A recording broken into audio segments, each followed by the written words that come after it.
Good idea. Hey, Freedom. Right, well, not for us. Please. Yeah, they're really bad.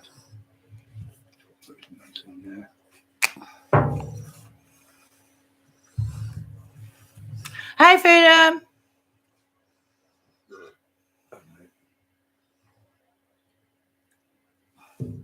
Freedom, I can't hear you. Anyway, you're lunatic.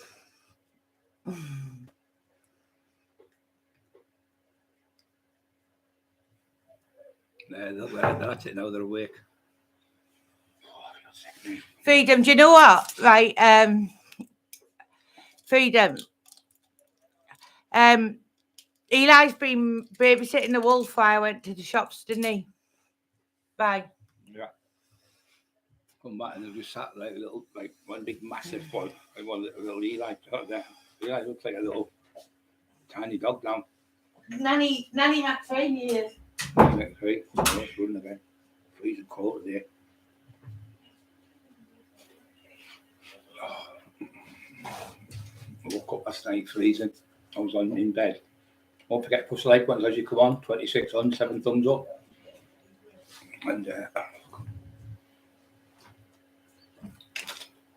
I took some meds and I fell asleep in the bed and I woke up about 4 o'clock. But what I did is, it was boiling last night when I went in the bedroom. The fire had been on, the heating had been on. And I have a little heater where you can turn it on. It's like an oil heater, an oil radiator, about 15, 30 quid, something like that, Tesco's. You put them on, they're 20 degrees or whatever it's called, Fahrenheit. And you leave it on that, and what it does, it turns itself off for 10 minutes. And it goes back down to not cold, it's starting to say 10 degrees. Then it goes back to 20. So it goes off like every so long. Really cheap to run, really cheap. Great to put them in the bedroom. About an hour before you go to bed. Obviously, leave them on all night, you just sweating like a pig. So leave out the dogs. Fucking nuisance, aren't they? All day long, all day, every day, all the dudes back. All the dudes want one. She's got them absolutely fucking spoiled, both of them. 37 on, guys. I love you all. Hope you're okay. There's Freedom at the top as usual. Only the Lonely, how you there? Evening to the show. Has anyone seen little Corrado? Wayne, if you're watching this, you need to put another rejoin it because I took you off accidentally. I thought it was that fucking crazy fucker pretending to be you. So get yourself back on. We're missing you. Mark Emerson, evening Brian and Emma and everyone. Yes, we're okay, mate. So he's been putting on Fat Brian. Well, I was fat 2 years ago, James. So let me explain. Before I went in hospital, I was up to 22 stone. I wasn't in great shape. I was still 22 stone, probably about a stone and a half overweight. But obviously I had injuries. I couldn't train. So I didn't train. So I went in for the operation. And the operation left me paralysed from the neck down after the operation when I got. So I was in the hospital for so many days, 3 weeks. And I had to sign me out, didn't I, Jamie? Because you threatened to burn the house down. We've already got them, we've already shown you that tonight. If you go under these videos, if you could get a pen out and remember this, try and remember these because these are shocking evidence. Put under Dale's messages to Dale Messages Decker on my YouTube, and you'll see what Dale was getting off the boils. And you'll see this man had stage 4 cancer. He was getting tortured, that poor man. We were crying because they wouldn't leave him alone. His mum was coming, his dad, 77-year-old, I'm going to bum your dad, I'm going to rape your dog, I'm going to sell your dog. So Dale went to have a fight with him. He grassed him up, but Dale's no longer here. So this is Dale from the grave, this video. So it's Dale message to Decker. And he's talking to Decker Higgy saying, you know Jamie Boyle's a troll. You've seen all the evidence at my house, so I won't spoil the full video for you, but if you haven't watched it, honestly, it's so compelling. You know he's not here no more. So it's like him reaching out from the grave. And then there's Simon. There's another one where Emma talks to Simon. Well, Simon was the one from Wakefield I was telling you about, where he got Simon to threaten to have a fight with me. And he tells him on the video, and Simon tells you everything's coming from Simon. And Simon, we were getting phone calls of people saying, oh, I'm such and such, I'm this person, that person. I told Jamie and Shirley, I'll leave it with us. We'll sort this out for you, Brian. Me think, oh, brilliant, thanks, Jamie, thanks, you. I love you as a bit, thank you so much. And later on, we found out it was Jamie Boyle doing it. He was doing it, trying to get me and Emma to split up, pretending to be men having affairs with her. Is Emma there, please? Supposed to be going out recently tonight. Is Emma there, please? All that stuff. Like 5 or 6 phone calls we got 4. But Simon come on, he went, is that you, Brian? He was on YouTube. I said, yeah. He says, could I see you? Anyway, he contacted us. And he came on when I was in hospital. What he said to me before I went in hospital, he contacted me. He said, he did the voices, and it was the exact same voice as what I was getting. I know they're exact bragging, like a Pakistani accent, but he pretended to be an Asian lad. And then it was Irish accents, and then another one. So it was 3 different times. Somebody come on, and it was a West Yorkshire accent the next time. So Simon said, look, I'm sorry what I've done. If I have to go to the police station and myself in, if I go to jail, and you want me to admit to it, I'll go to jail. But I'm telling you now, Jamie Boyle got me to do this. He said it was a joke, and I didn't know. And when I found out the extent of what he went to, when he turned on to say to Simon, phone him up. I said, I can't. He said, here's his number, here's his address, go to his house, be deadly serious. He said, but they will be shitting themselves. And he said, why will they be shitting themselves, Jamie? He went, because I've got 2 lads to threaten to burn their house down, and laughing on the fucking phone. So Simon tells that story, but Emma still hasn't put the screenshots up where he showed the phone where he's texted Simon what to say and what to do. So that's going to be coming up as well. So if you put in Emma talks to Simon just once, and you'll see the vile things what he's done. Simon will tell you everything he's done. So we're not embellishing it, like he said. We're not making stories up. We're just doing this. And this was when I first got up with Emma. He's been there about a month or so going now. But yeah, about a month we started getting phone calls. So Terry said it's like fucking being him, because you know why? He knows you can't use a computer. So he knew Emma was going, no, you can't do that, Brian. He's fucking full of shit. You do this. And she was starting to show me bits.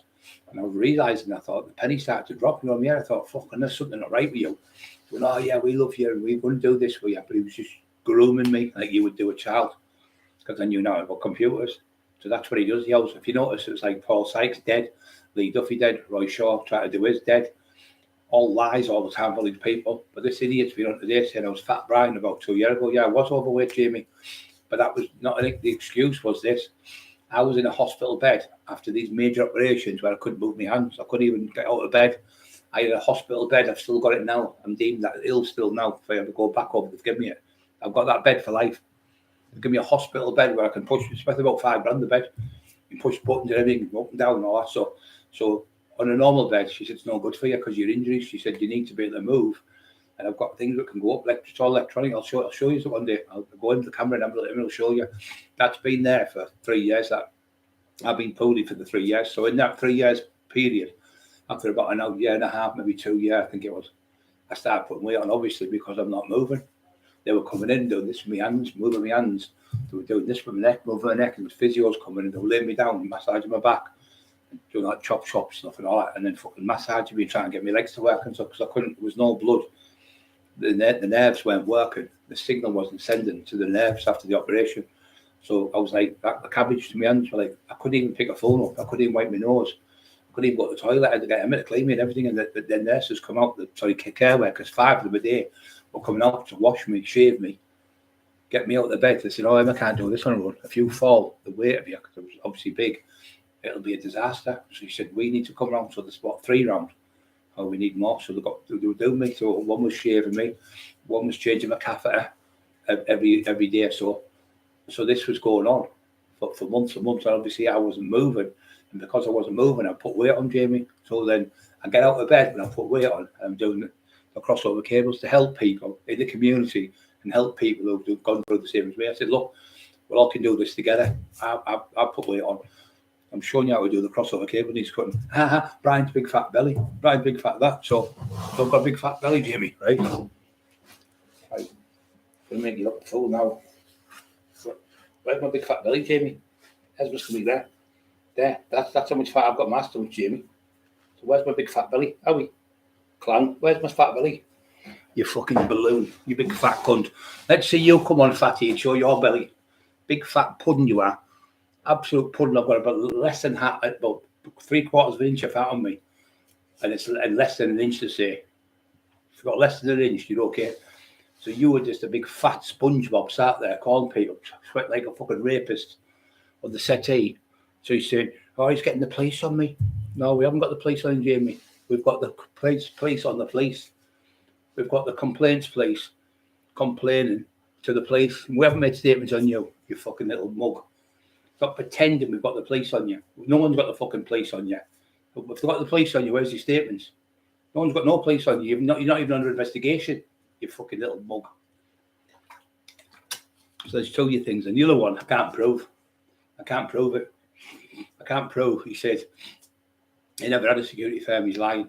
So I was going to say, look in the resurrection of Brian Cockerill, but you can't because there's no books left. So I'll let you win that one. I'll let you think I never had a security firm. So I'll let you win that one. So he's saying, and the posters, what I'm saying, where the kids were stealing. As if the kids would pinch your posters. What type of posters are there? There's no such thing as plastic posters on a wall. There's no such thing in this. There's no such thing as that. Let me just think. Jamie, you sat there now and you think, he's fucking devastated. He can't prove it, can he? Just as you thought it was safe to go back in the water. Paul Sykes. The tax man. It fucking devastates you with 100% facts again. No posters, Jamie. No security firm. Back in the day. Well, what the fuck's that? What the fuck's that, you mug? Hey? What's that, you little mug? There's the posters the kids were pinching, you little fucking freak. Trying to make me look a fucking liar. You fucking little fool. Complete little fool. Look at you now. You look like a fucking moron again. Idiot. So there's the posters that I used to have up. Cockerill Security. I said yes, warning. Cockerill Securities protect these premises 24 hours a day. There's the little Cockerill bird from in the day with a pair of gloves on boxing. There's my posters. You know what? There was only one left in the whole world. But there's more people I've got because what Emma's been doing when the kids come. I can have a poster in my bedroom. Still we're getting them, so I had about 200 left. So when people are coming for the books, I'm going, can we get a poster for the bed, not for the bedroom? Loads have got the posters, so what I'm going to do, I'm going to get another 50 made. But that was in the garage, that. Right at the very back of the garage where the boxing bag's being took down, so she can get out of the garage quicker. So there, you just look a complete fucking moron again. So every time you and yes, I did go overweight. Because I was in a hospital bed for about 18 months without being able to move my hands, without even being able to walk to the toilet. They had to put me in a wheelchair and push me and then lift and put me in the toilet and stuff like that. Absolute fucking fool. And in that time you were texting me when I couldn't read the text, but Emma was obviously seeing something and she wasn't letting me see them. But later on, I started getting my hands back. What I did, with anyone out there who's struggling, I started with something like this. Like this, it sounds crazy, but this is how I started. My hands getting better. I've got that tissue. I couldn't hold it in my hand, so she'd put it in like that. Tissue like that and squeeze it. Squeeze the tissue in your hand like that and just squeeze the tissue because you can squeeze it. You put it down like that and put it in your chest, use it. Or push it like that on your hand if you can move your hand. But I couldn't do that with my hands. I couldn't pick anything up. I couldn't even pick a piece of paper up because my hands were just like that. I was doing that. My hands were completely gone. My nerves on my hands. I couldn't do a thing. And then you wanted to rape my wife, didn't you? You're going to come in the house, she said, rape my wife while I was in hospital, bum my dogs, bum my brother, video it and send it to me in hospital. But you won't be able to watch it with your brain. You'll have to get one of the nurses to push the buttons for you. You fucking retard, spastic, you call me. But then you got out of a thing. If you watch another video, Jamie Boyle, I smoke crack and weed. He's telling everyone he's never took drugs since he was 16. Have a look at this video. It's called Jamie Boyle, I smoke crack and weed. And in that video, he's going, Brian, you fucking retard, you fucking spastic, you fucking mong. I'll fight your win, loser jaw, you fucking daft fat cunt. Brian the mong, Brian the spacker, doing all that on the video. Absolutely vile. And the people have seen it and went, how the fuck has he not been charged for that? That is absolutely vile what you've done. Done that to a man in a wheelchair who's paralysed from the neck down, you fucking coward. Wanting to fight me in Steel City Gym. Known for a fact, I couldn't come and fight you because I couldn't even get out of bed. I couldn't even wee properly. I had to have the catheter on. I couldn't even go to the toilet properly. It was a fucking nightmare. I was having loads of laxatives and everything. And he was torturing me fucking day and night with the same fucking shit. Him and his wife with the fucking crap. We've got Deck Hager's coming to fight you. Deck Hager wants to fight. Darren G's coming to fight you. Paul Sykes' son's going to kill you when he gets out of jail. All the fucking shit while I was poorly. And this is how Dale's died. And this is how Matty Turner, poor old Matty Turner, 77-year-old, torturing an old man. And he's passed away. Poor Dale. I've done it. Can't mention a single thing on there. Right, but look, I've just got. Yeah, but I'm just. But look. Right, look. Oh, yeah. Yeah. Oh, brilliant. Absolute fucking brilliant. Well done, Emma. Well fucking done. Oh, well done. God, the is a God. Unbelievable. I can't go just want to run. My fucking face is going red with the fucking excitement. Oh. Fucking took time, wasn't it? Took the time, haven't it? But it's fucking unbelievable. Oh, he's in fourth. Oh, I would make the fucking top. Oh. Oh, it's fucking brilliant. I know. I will. Yeah, I will there. Put it under there. Put it under there.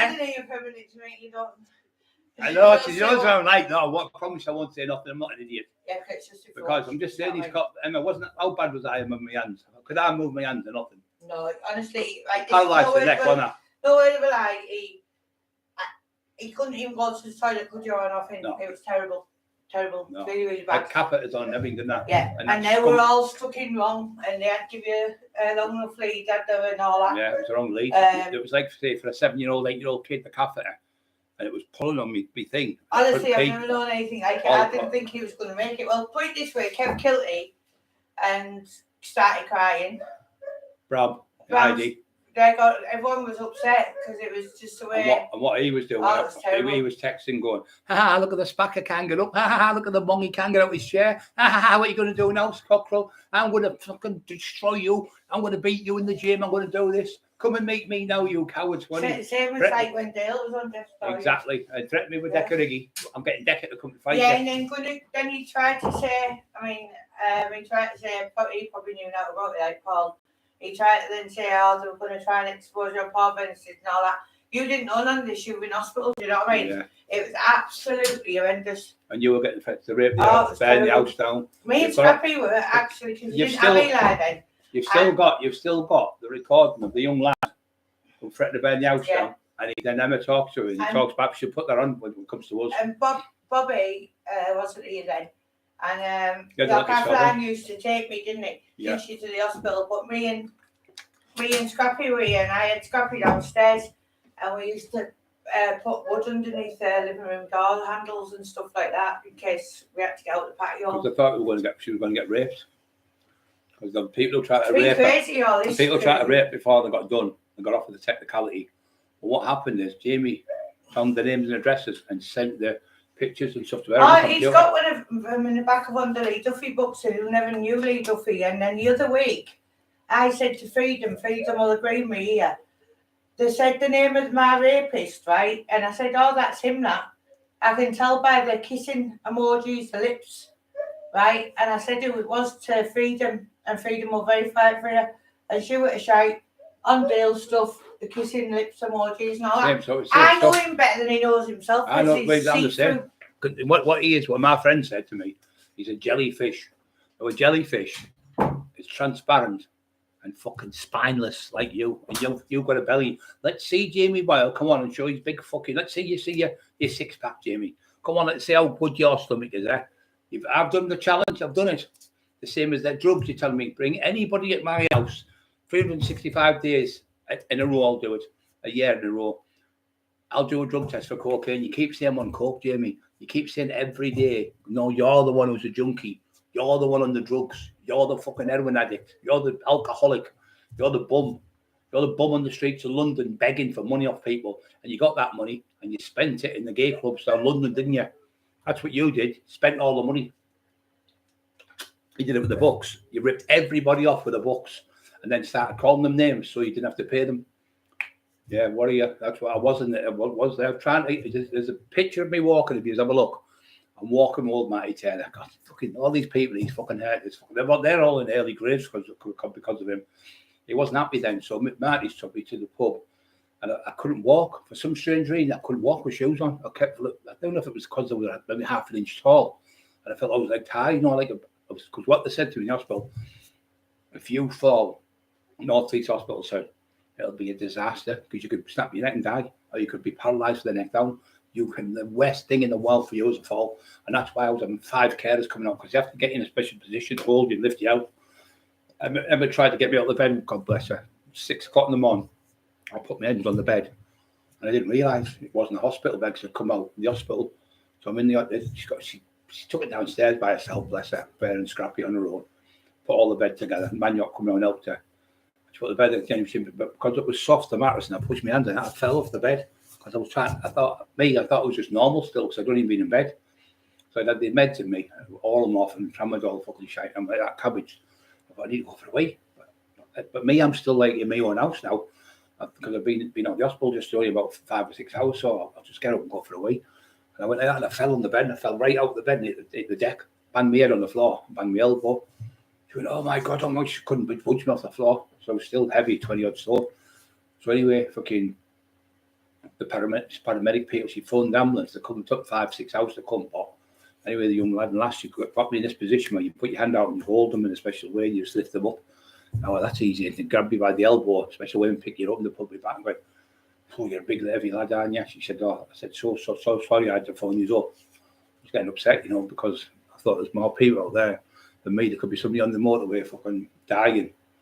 And I've got an ambulance come to my house. I felt awful. She said, no, you can't think like that. You've had a fall. You've had a major operations. She said, not being disrespectful you. Someone at your type of age, very, very few people can have 2 major operations at nearly 60-year-old and come back and survive, right? She said, but it's going to take a long time before you get back. She said, it ain't going to be a miracle. You're going to spend maybe 3 years before you might start getting your hands back. And she said, it's coming up 3 years there in May, the 2 operations. But he was bullying me all the way through it. Like psychologically bullying me. Fucking, what are you going to do when I rape your wife? What are you going to do? You're not going to be able to get out. And I was thinking, fuck, what am I going to do? What am I going to do? And my head was fucking done in it. Because then I started to use my little phone. So I was using the phone a bit. And that's how I learned to use the phone with one hand, because the hand's fucked. I can't use that hand. So he wanted to fight me in Steel City Gym, screaming. Don't forget to push the like buttons, please, everyone, to support the channel. But I'm walking in through the pub with people. And you can see me struggling, and he's going, look at the spastic walking now. Not so clever now, are you, fucking mong? He's called me all these names, like real vile names. So I knew I'd come back, because what you did, you gave me the strength, Jamie. All them times you were calling me and shouting at me, but trying to be clever, making it detrimental. I used the violent stuff you used on me. I used all your evil stuff and turned it into God and said, Jesus, I'm going to get through this, because the devil is in him, and I've got Jesus in me. So you evil devil worship. He said, I was going to, the Lord Jesus helps you. The Lord Jesus shows you the light. If you follow the footsteps of Jesus, you won't go wrong. Read the Bible, you won't go wrong. But obviously, I was trying to keep myself up tempo, but he was sending me viral videos. So every time he'd send me out, I'd just train. It would only be pathetic, like fucking half a kilo I had in my hand tied to my wrist with a piece of cloth. So I couldn't hold it in my hand, so I was doing that with a half a kilo. And then it went up, and I was wrapped it around there, put it around there, and it holds at 1 kilo. I was doing like things like that, and I was doing like the elastic bands tied around my wrists. I was pulling the elastic bands because I couldn't hold it with my hands, because it still can't hold in our hands. Pulling it like that and starting to do back training. He was going, what is your G strings? And all that, just taking a fucking piss. But then when I offered him out and I got better, he's ran away and got in a police safe house. He went to a Newcastle, hid up there out of the way. But the lads in Newcastle smashed his fucking face in and chased him out of Newcastle. So then he went to Normanby. They kicked him out of Normanby. They kicked him out of Stokesley. They kicked him out of Middlesbrough. They've kicked him out of the whole of Teesside. They've kicked him out. So why have all these people battered you in the last 3 years for what you've done to me? If I'm not the marvellous bully, I'm a nasty person. Why have all these people stood up for me and Emma and come forward and realise it's fucking you as a troll? You just have to look at you, and you just have to know what you are.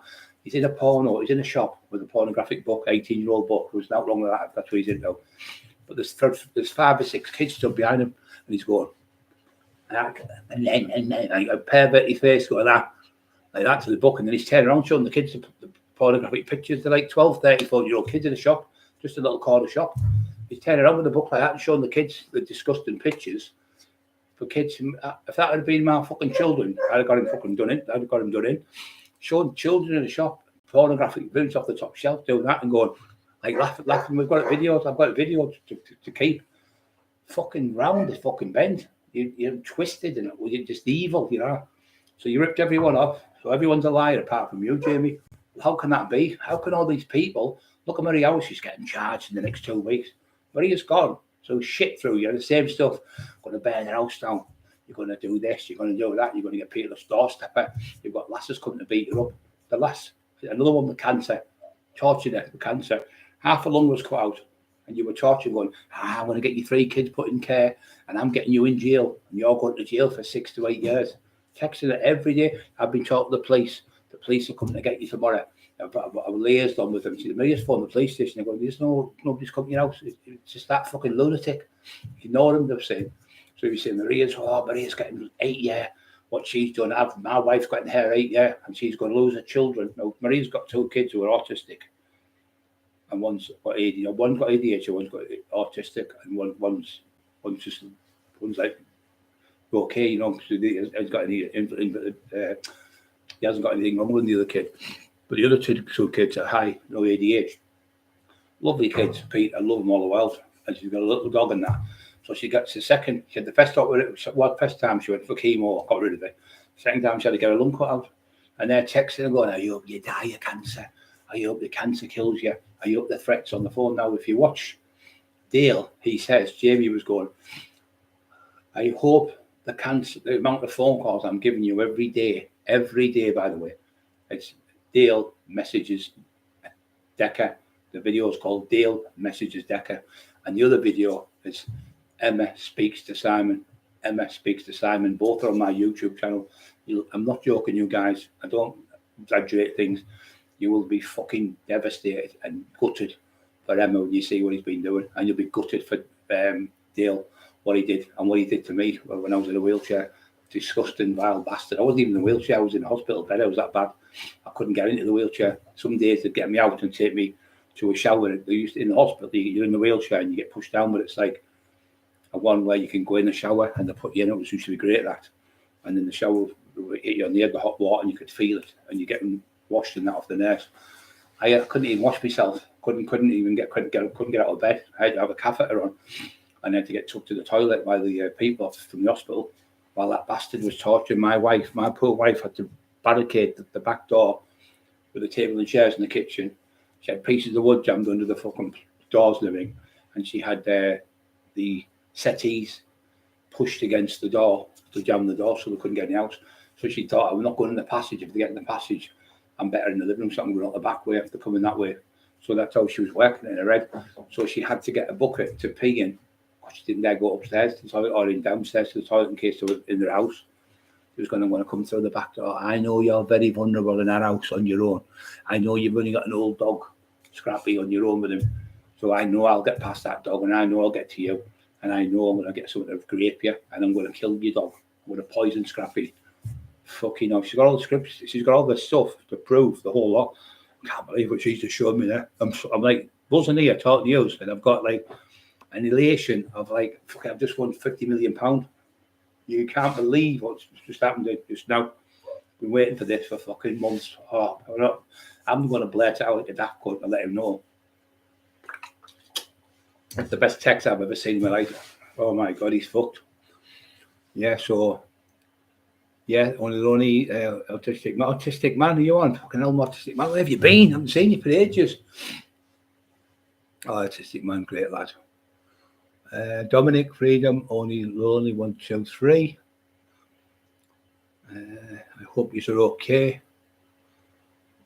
Ding dong ding, ding a ding, Richie Biscuit 78. Autistic man, Peter the Box. Hey, Peter. The only 1, 2, 3, only the lonely 1, 2, 3. Amen. Peter, Mark Emerson, Dominic, you okay? Where's our Corrado, man? It's doing me fucking head in. I can't get hold of him. Where is he wearing Corrado? Does anyone know where he is? He needs to get back on. I was looking after him, you know, sent messages and that. And what I've done is he's put something on and it was exact same as what he said. I went, oh, fuck you, Boyle. No, they can't be bothered with these fucking detrimental texts. But there you are. So, Fat Brian with the big fat, I said, now I've got a big belly sticking over my jumper. I've got my pair of jeans on. I've never worn a pair of jeans in my life since I was a kid. And I've got a big belly with my big beer belly sticking over my top. I've just showed you my belly. Does that look like it's sticking over this top? Fucking idiot. Fucking moron he is. So I've got the fat off me. I've probably lost about 3.5 stone of fat because I probably the weight on. Because what else would you do if you just sat there vegetating, not moving? And that's when I thought I need to get myself right. Fat Brian, who's calling me all his that name. Can't call me that now, can you? Fat Jamie. Fat's fucking slob. You're pig and knickers, your wife. Pure pig and knickers she is. a pure bully, a narcissistic bully she is. 26 on. Don't forget to push the like buttons. Last night's live got nearly over 90 like buttons. 90, to people believers. The more people push the like buttons, the more it does his editing. So we had 8, I think we had 90 I think we had like buttons pushed last night. It was unbelievable. Yeah, so just letting you know, William Rafferty, you okay, bro? Yes, you'll be held accountable. Yeah, you're right, mate. Ryan, David Jenkins, hey, freedom. The great thing is, if you put the videos in, Jamie Boyle, I smoke crack and weed. He was saying to everyone, he was on another podcast going, I've never took drugs since I was 16. I had a few goes of cocaine, a few lines, and since then I've never took it. I've come off, never touched it. He said, the reason why I was like that state in the snoop hole is because I drank a bottle of Bacardi. I had 2 paracetamol and 2 Cockerill. I thought, well, I know people who take like 4 times a day and don't get that state. Another one come on, she said, well, she said, I bet you can you swap your Cockerill, Jamie, and your paracetamol with my paracetamol, because the ones you've got are all fucking better. Everyone's just taking the piss. And somebody said, well, why would people be asking for heroin and coke and these when you could just get 2 paracetamol and 2 Cockerill from the chemist and fucking be off your head and save a fortune? Because you're off your head. You can't tell the truth. James Jameson, autistic man. You just can't tell the truth, Jamie. You just keep getting caught out. So no security firm, you muppet. If you look on the McIntyre documentary, you'll see me talking. You'll see my posters. The man phones me for the car to get his car back. Who's on there? The bloke, the security poster in the video. That was 1994, I think it was. Was it 2004? Sorry, it was 2004, 2005. It took a full year to make that documentary. See, when you do a top documentary, that's what I've done, Jamie, not these tin pot ones that you do, national ones. When I did Dispatches with Royal North one, when I did the one called Gun Nation, I can't remember who it was with now. It was a Scottish firm. She was called Margaret. I can't remember the other lad. He worked on the Serengeti, one of them just to video the lines and stuff. And they came to my house and they put me in the passageway to do the video because the camera, whenever it was in the living room, the light was wrong. So they put it in the passageway. So I'm stood in the passageway, sat in the passageway, by the toilet. As I opened the toilet door, I'm sat in the chair. And I'm talking about guns. I said, well, all the guns have been stopped around here because I stopped the guns. I stopped all the Manchester firm coming through with them and the Liverpool firms and the Scottish firms and people from Doncaster and people said, I stopped all them coming through. I stopped all the heroin need on the streets in the fucking the 80s. Or when I went to jail in the 90s, the copper said the worst violence we've ever had to McIntyre was Brian Cockerill when he run Teesside from 1991 to 1995. It was, we would construe that as the worst violence ever in Teesside. There was people getting shot every other day of the week. There was places, nightclubs getting shot up. There was people getting kidnapped. There was people going missing. It was just horrendous for us as police officers. But to be quite honest, one of them said, I'm not being disrespectful to anyone. He said, I worked at the police force for years. He said, but Brian Cockerill in Middlesbrough chased all them yardies who were coming in selling crack out of Teesside. And he cleaned the streets up better than fucking we could do it. He said, if he knocked on the door, they would run and they'd never come back. If we went, we'd just arrest them and then let them back out. So therefore, they just keep selling the drugs. Whereas Cockerill went, they just never come back to the town. The Don sexy kitten, I love you. The Don. OG Helen Dennis. She's from Hartlepool, Helen. Another lady who knows what I'm talking about in Hartlepool and things like that. All these people that know me in Hartlepool, all know the tax man over the years and fucking things I've done in Hartlepool. But this little moron trying to tell me I never had a security firm. I had the whole of Teesside nearly boxed off. All the security, most of all the shops, and all Durham Road. It was like Monopoly to me. And you play Monopoly. I've got the Chinese, I've got the Indian, I've got the Pakistani one. I've got the massage thing, when people get massages when they've got injuries, like the physio, it was. I had the sunbed shop, I had the gold shop, I had 3 gold shops, I had two in Blackhall, and I had one in Hartlepool. So I used to go around the block, used to sell gold, get gold, buy it off people. I used to get them paid off them, Blackhall and Hartlepool. I had it in. So I had places all over Teesside. I had shops, kebab shops, fish and chip shops. I had all Groveville. I had all that box off. I had most of the pubs. Most of the pubs I got were all rough pubs where nobody would work in them. I wouldn't dare work in them. But I'd work on my own. I'd go on the door on my own. 20, 30 lads would go, hey, Brian, they'd be all there because they all knew me during the day. And I'd go in there and I'd run the dormitory. So I didn't need anyone to back me up the dormitory. I used to do it by myself. But Bobby used to drive me, and he'd just like sit in the corner, and I just let him say, "Fucking behave now, you," and they'd just stop straight away. We never get trouble in the pubs. Never get no people coming in causing trouble because they knew what I was. Teddy used to pop in, people like that. Kevin Kilty popped in a lot. But he's trying to say that I'm making the security posters up. You fucking crank. What happened is I went over the border. There was two of the firms over there. One was from Parkend, one was from over the border. So I started getting a few places, but I went and seen the firms there and said, "Look, I'm doing a few things over here." The man was called Jeb Singh. He was worth £30 million. He was worth, and he had 300 houses, and he had a place called the Bank, and it was called the Bank, and it used to be a bank. That's what it was called. So what he made it into a centre where people could get jobs. So people would go around the house and say, "Look, I can get you a job. If you sign that, I'll give you 50 quid. It was a con. Sign that, I'll give you 50 quid cash today, but you fill the forms and send them to this place, this unit." And it was a big, massive place full of about 100 people working. There were about 100 computers in there, all over the place. And they were talking to people all over the country. So it was a scheme they brought out to give. It wasn't YTS, it was the one after that. So they brought this scheme out to help people get back into work. So he was worth that money. So I had to go over there and do that area for him and a few other places over the border where he had posters up. So the young kids in the area started pinching the posters off the wall. I didn't notice them, so I thought it was the other side. I said, "You cheeky cunts, you must be taking them posters down." Nobody else would take them posters down. Nobody else would want the posters took down. And I grabbed the other one and he went, "No, I wouldn't do that to you. Fucking hell, are you joking, aren't you? It's not me." So I'm driving through one day with Bobby. So come back on the night, going over near where the transporter is, seeing the kid on the wall pulling the fucking poster off. And "What are you doing?" He went. I said, "That's my poster." He said, "You, Brian Cockerill?" I went, "Yeah." He went, "Well, all my brothers have got them on the wall, and all my friends have got them on the wall. They were pinching them off the walls, the kids. There, look, put on the doors." They were saying to the mums, "Look, you can't come in, look to that, put that on the door for the kids." And they were putting it in, he was saying, "I made it up. But when I told you that story, Jim, you put it in Jamie, when I told you that story, you put it in the resurrection book, the Brian Cockerill. So you must have believed it. You wouldn't have put it in the book, you fucking moron. You're a complete moron, ginger fucking scruffy cunt. You're like a tramp. You're telling me I've got no clothes. I was sat with £500 tracksuits on and £300 tracksuits and £500 for in the day tops and stuff like that, like additional tops. You're sat there with a pedo parker on, a fucking scruffy cunt parker. One of them would you go, "Well, there's a 125 there in the city going to there." That's a train spotting parker, pedo parker, or a fucking one of them ones who fucking watch birds. "Oh, there's a red hawk there. There's a sparrow." You're one of them. You're a fucking weirdo. You called yourself to me when I was a kid at school. You said everyone called me a little weirdo. I think the fucking kids were right. You are a fucking weird. You're a big fat weirdo now. So let's come and see your brilliant physique, Jamie. Come on, fatty. You won't even fucking show your face, you coward. You're a coward. You sit there in your little chair like that and the fucking thing, scared little rat, hide in the house, but you're great behind fake accounting. It wasn't me. Even Paul Bennett, you tried to get Paul Bennett. "I'm going to get Paul Bennett on you." When I talked to Paul Bennett, he went, "I never fucking threatened you once." It was him, Jamie Boyle. It's always been him. He said, "You know what, to Maniac?" He went, "Everything he fucking touches tends to shit. Everything he talks about is shit." He said, "I don't even want to listen about him, Maniac." He said, "I don't even want to listen about him." He said, "How do you think about Brian?" He went, "Oh, Brian's a class. Brian's the man. He's a good lad.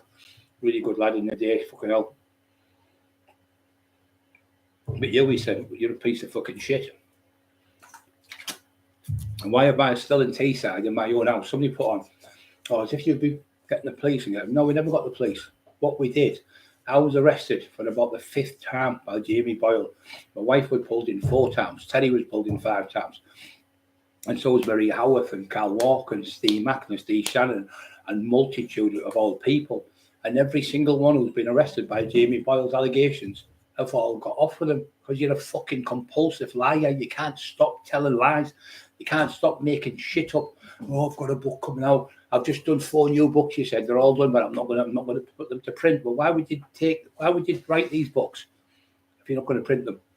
So his excuse is what? No. So somebody said to him, "Jamie, where's this Paul Sykes movie? You've been doing it for the last fucking 10 years or so." There's no Paul. He's going, "Oh, I got £1 million off it off Western Edge Pictures." So I contacted them and I said, he said, "Can I just stop?" He said, "We wouldn't give him £1 million to do a movie." He said, "And we haven't got £1 million. We were going to do it. We were thinking about it, but we're not doing it." He said, "We would not give him £1 million to do a movie. We the movie people, we make movies. He did one on that. The one who lost his legs, he was a sprinter. He killed his wife in South Africa. They did one on him and another person. They haven't done nothing for years. Oscar Pistorius or something he's called. So they said, as of from now, there's no Paul Sykes movie. So it's absolute shite. She went, I've got £1 million on the Jimmy O show. They're going to give me, what's that, 2% of that, I think 50 grand they'll get. And I looked at it and thought, you fucking Walter Mitty liar. You made that up, you pretended. You actually did contact the lad off Emmerdale, and you put it in, and you put it, what you done, and I'll tell you what he done. Stephen Richards written the first books on Viv Graham and Lee Duffy and Peter and myself. I think it was the 90s he written them, up to the 2000s. He retired a millionaire. I did a book with him called The Taxman. It's absolute massive, huge book. And it went into John Blake Publishing, massive company. So then Steve Richards did another one with me called Salty Fitness. It was written by Charlie. The words are by Charlie Bronson. It was written by Steve Richards. And it was me in there doing the exercises. You can see me training. I'm training with a girl in it, and she's a gladiator. I can't remember her name. She's fucking brilliant physique, like top bodybuilder. She competes in that. So me and her in that book. So in the book, I've got a medicine ball like that. And Charlie Bronson went, fucking hell, he said, Brian's hands are massive. He said, at the end of the day, he said, that medicine ball there, he said, looks like a fucking tennis ball in his hand. And he went, fucking hell, it's supposed to be actually it's huge. He said, Steve Richards. I was massive then. That was 20 odd years ago. So Boyle, I said, what he did is, Stephen Richards said, I'm going to be doing a movie about Lee Duffy and Lee Duffy and Viv Graham, because they were 2 and 4 to fight in the North East. So what he done, he made this, concocted this up, he made it up. So he interviewed, he said, anybody want to come down? He said, it cost me £100 right now, rent the centre. It cost me about £100, he said, in food, bills and tea and stuff. So he got a big coffee machine, all that shit and tea, sandwiches and stuff for people. And he had a big massive room where about 100 people turned up to play Lee Duffy and Viv Graham. So Andy Hutt was going to be Lee Duffy. He was a spitting pot of him, and he was a professional actor. So he was going to be in the park for him. But Andy Hutt come to my house on the Saturday, took me shopping to B&M. I went to with him, and we went for something to eat in the town centre. And I come out, went home. Next day, his wife phoned me. I said, "Hey, just in touch." Andy's wife said, "You sat down?" I went, "No." I said, "What's the matter?" She went, "Andy's passed away. He died on the football field yesterday, playing football. Had a massive heart attack. Fucking, he was only 27-year-old. So Boyle then used that. I said, "So what happened then is all these people go in the papers going, oh, there's going to be a Lee Duffy movie." So it was a spin you call it. So there's going to be a Lee Duffy movie. So everyone was buying the book because the book was out. Well, with Lee Duffy, the Viv Graham book. So people are thinking, I don't know what's the movie, because people always want to buy the book first to watch the book, read the book, then watch the movie. You don't watch the book, you don't watch the film, then read the book. So that's what the spin was. So he said, I made that, an extra £100,000 because that little spin I put in. There was no movie getting made. He said, I wouldn't have made us that much money. So that's what he did, Steve Richards. So Boyle heard this. I told him what I would have done it. 3 months later, he went, oh, this thingy company's told us we're going to do that. So he started with his bullshit. So they did the book, which is already done with Paul Sykes. So they contacted, with him having a company, Boyle, he said he contacted the Wakefield Gazette, just for instance. He contacted them and another couple of people saying, we're going to be doing a Paul Sykes movie. So because Western Edge Pictures mentioned it, he used their name, he piggybacked off them. They're on about doing the movie with us. But what happened, he said, the book we've got, we control the book. If he's fucking Jamie, this is what he goes on stage. Jamie Boyle, movie maker, author, documentary maker, book maker, and #1 best-selling author. Fucking deranged you are. You're not the woman. You said you sold more books than J.K. Rowling's. Harry Potter books. His books are selling better than J.K. Rowling's. This is on the Jimmy O show. Delusional, complete delusional you are. So anyway, the movie then was in the paper. So they went to the paper and said, we're going to be doing the movie. So the papers put it in. Movie about Paul Sykes, notorious, such a hard lad in Wakefield. So then he contacted the lad who worked in from that area, but he worked in Emmerdale. So he contacted me, he said, we're such and such, we're going to be making a movie, we've decided we'd like you to play the part. So the lad said, I don't know what the lad said because I wasn't there, but he said the lad said yes. So he probably has done that. But that lad hasn't come on any papers or anything saying nothing. It's all fucking shite.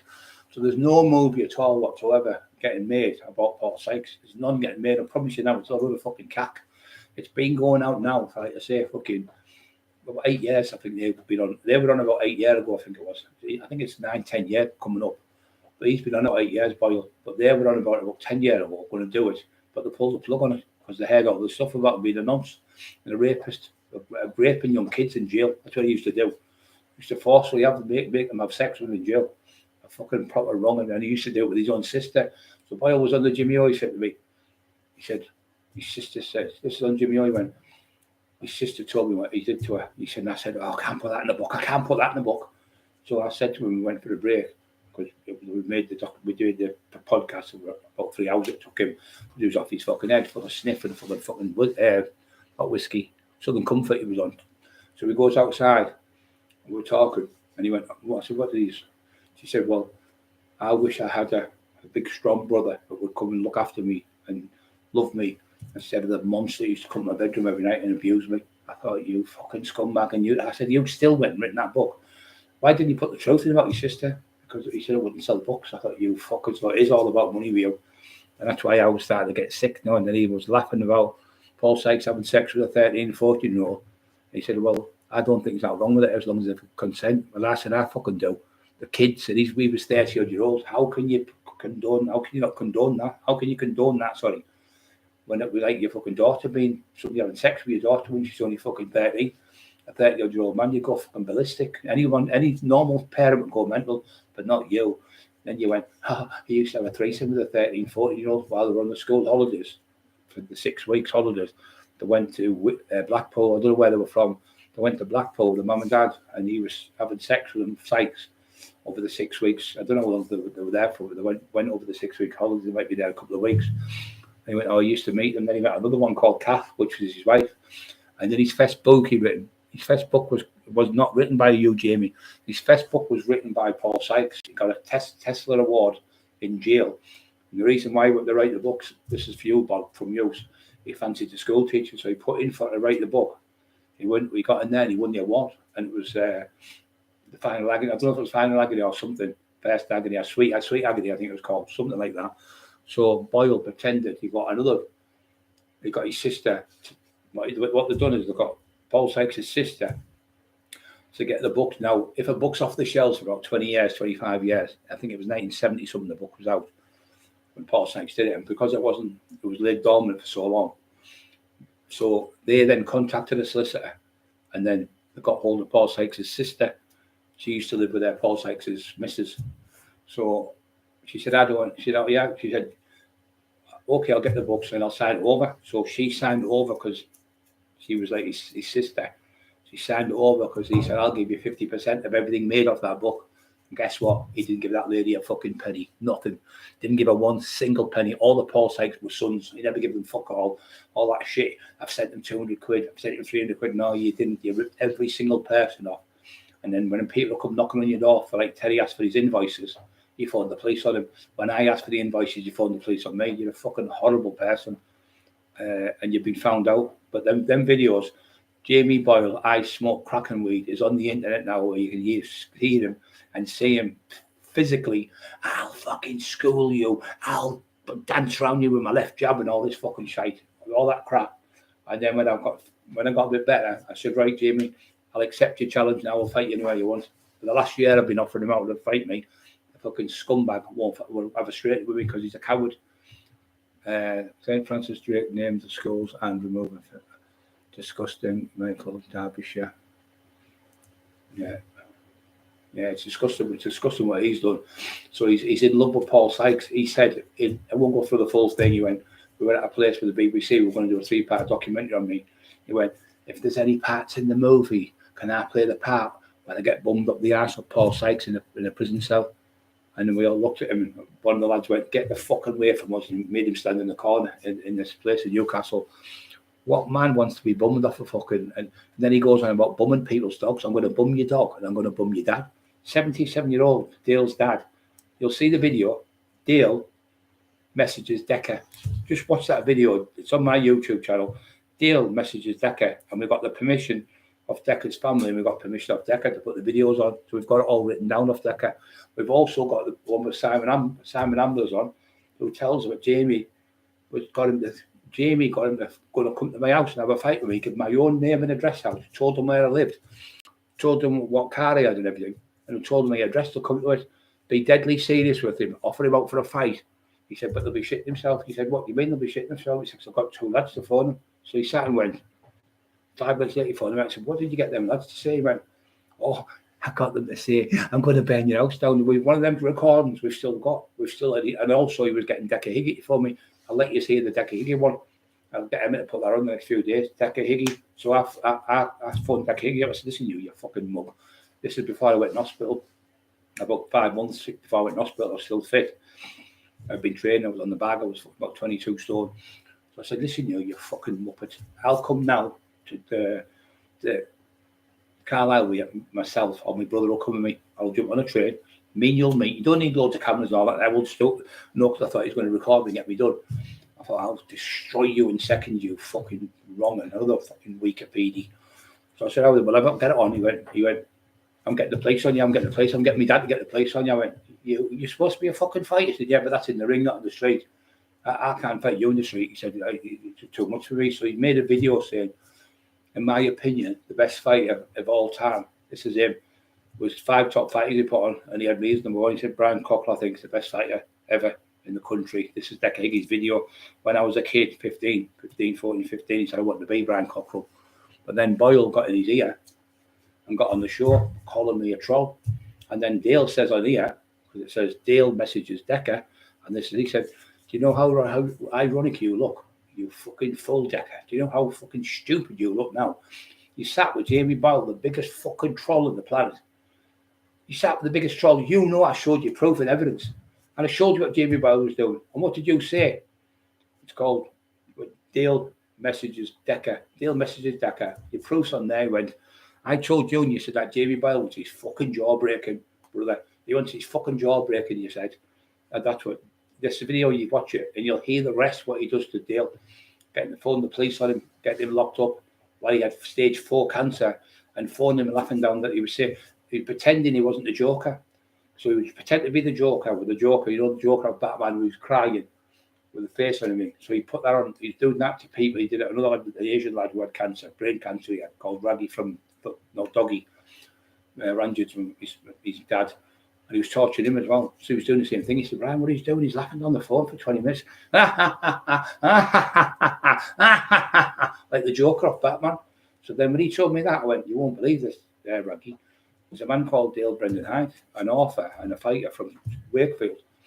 He said the same thing. He's dressed up as the fucking, I don't know if he's dressed up, but he Boyle's in a video dressed as the Joker of Batman. And he's laughing on there, and he's on the phone to Dale going, and he said, do you know what, Brian? He said, he's on the phone laughing at me 20, 30 minutes, non-stop, like, laughing like a maniac on the phone.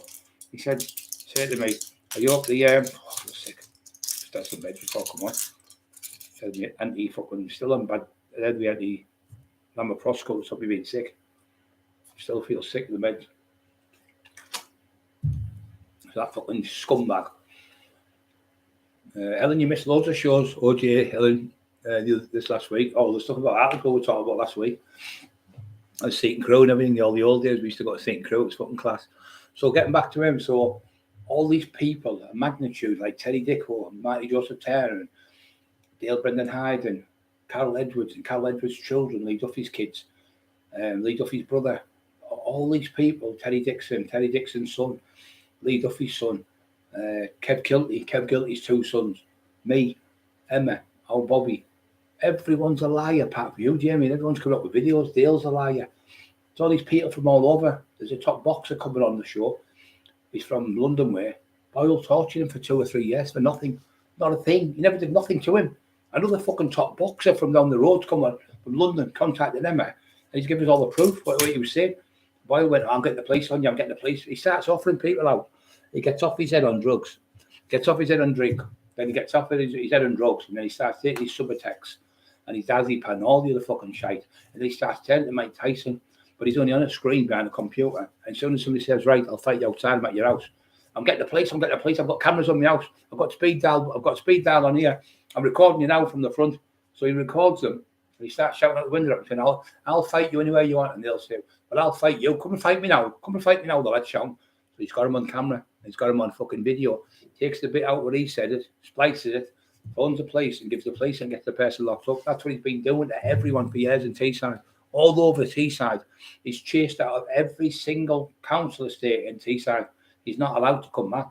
How he try and pop your fucking ugly ginger head back in Teesside and see what happens to it. Because everyone's looking for you. You're a fucking rat. You can't come back to Teesside. You're chased. I've never heard of anyone being chased out of a town. Not one town. The whole of the North East. Newcastle, you're chased out of Newcastle, Hartlepool, Billingham, Sunderland. No matter where you go, people are pulling you in the streets. You fucking scumbag. You're the one tortured Brian Cockerill. I was in jail with Brian. You get everywhere you go, you get pulled off people because you're a bully.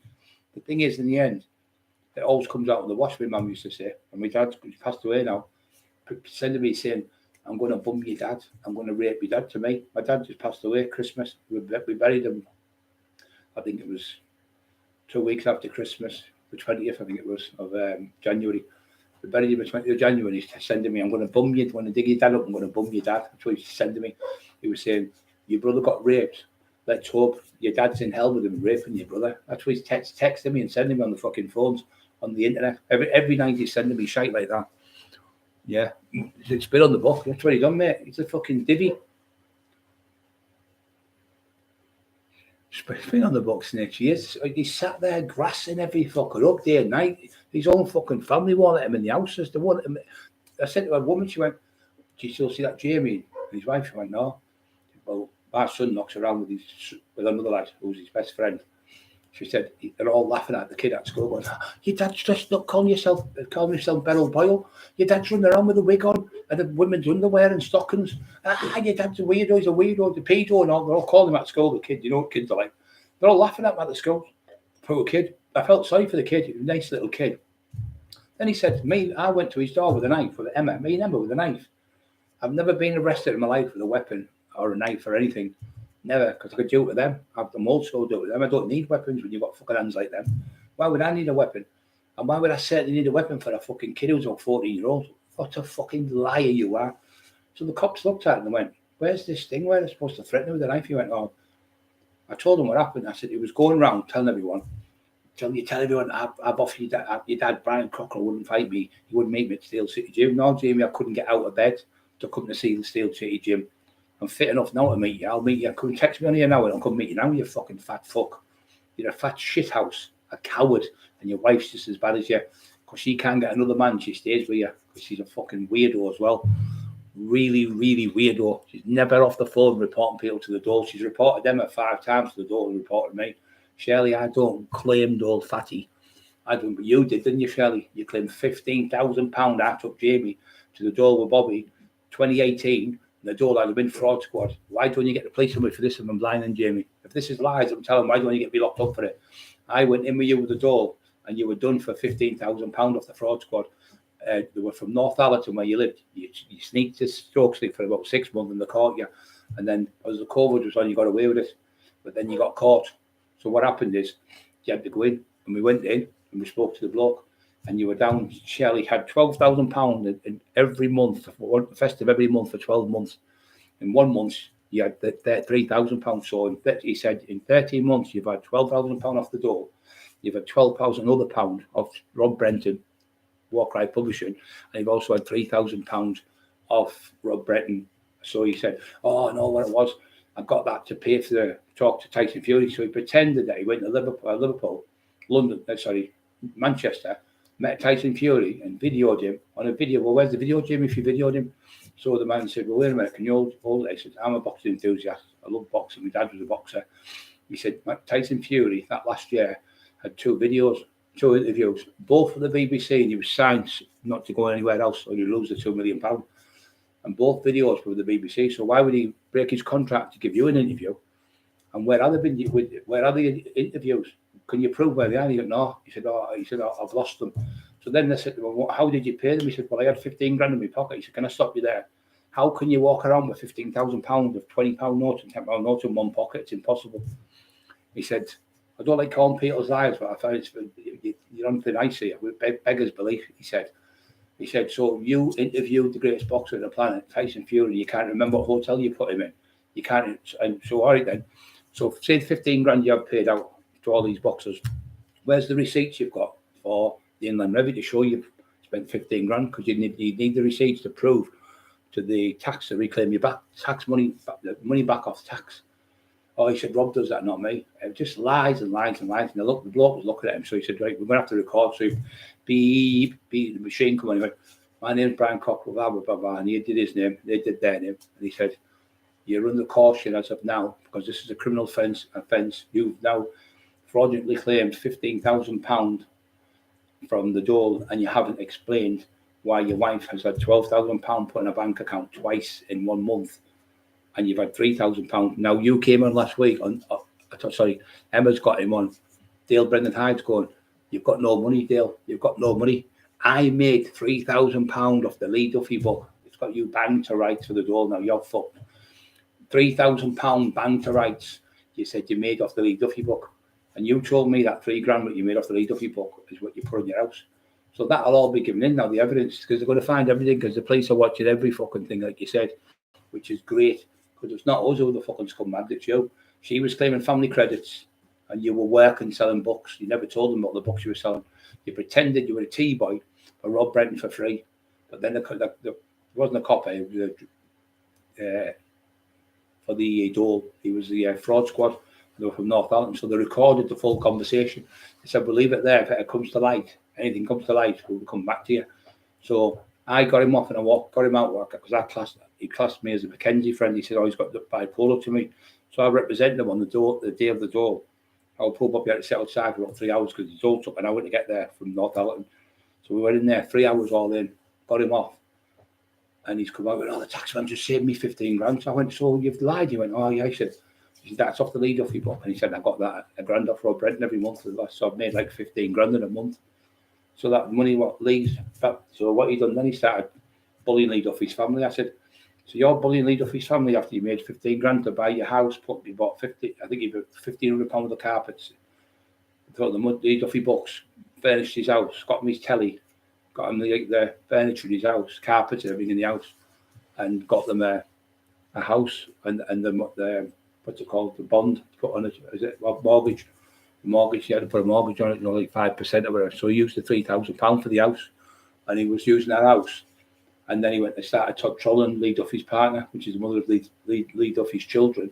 Carol's been on, Carol Edwards, tell their story, that he was pretending to be Terry Dixon on the computer, when it was him. So they found out it was him. They knew it was him. So he went, Jamie, I know it's you. He went, what are you going to do? He said, you're going to stab me with a knife. The same shit what I'll be saying to me. Then he says to Dale, and Dale's on it. Dale's talking to him. He goes, Jamie, what are you going to do? Jamie said, what are you going to do, Dale? What are you going to do, kidnap my son? What are you fucking on about? Nobody's mentioned kidnap your son. He's fucking sick in the head, he is. He wants putting down him. He wants to put the electric shock treatment. And Dale said he needs 10 years in Broadmoor, and I said it was Broadmoor, what was the other one? Rampton he wants put in. The nutcase. He's a complete nutcase. So we've had this now for 4 years. This fucking shit every day for 4 years. He's threatening my wife on the phone. So when the cops have had me in, I've been in for miscommunication. I went in. I went down. They went, there's nothing here. There's no investigation on you. There's no warrants out for you. He was telling everyone I'm getting arrested. Now he's been doing this for over 4 years. So he's had me arrested. I've been on bail now for 14 months. And still nothing's happened. Still nobody's been. So he had Maria arrested. The 3 kids, and said, I'm going to get you 8 years jail. Every day he was phoning up saying, he was phoning up saying, you're going to jail. Different voices get people phoning up saying, you're going to jail. Your kids are getting took off you. And she ended up being poorly. She lost about 4 stone with stress, all the stress she had on her with him.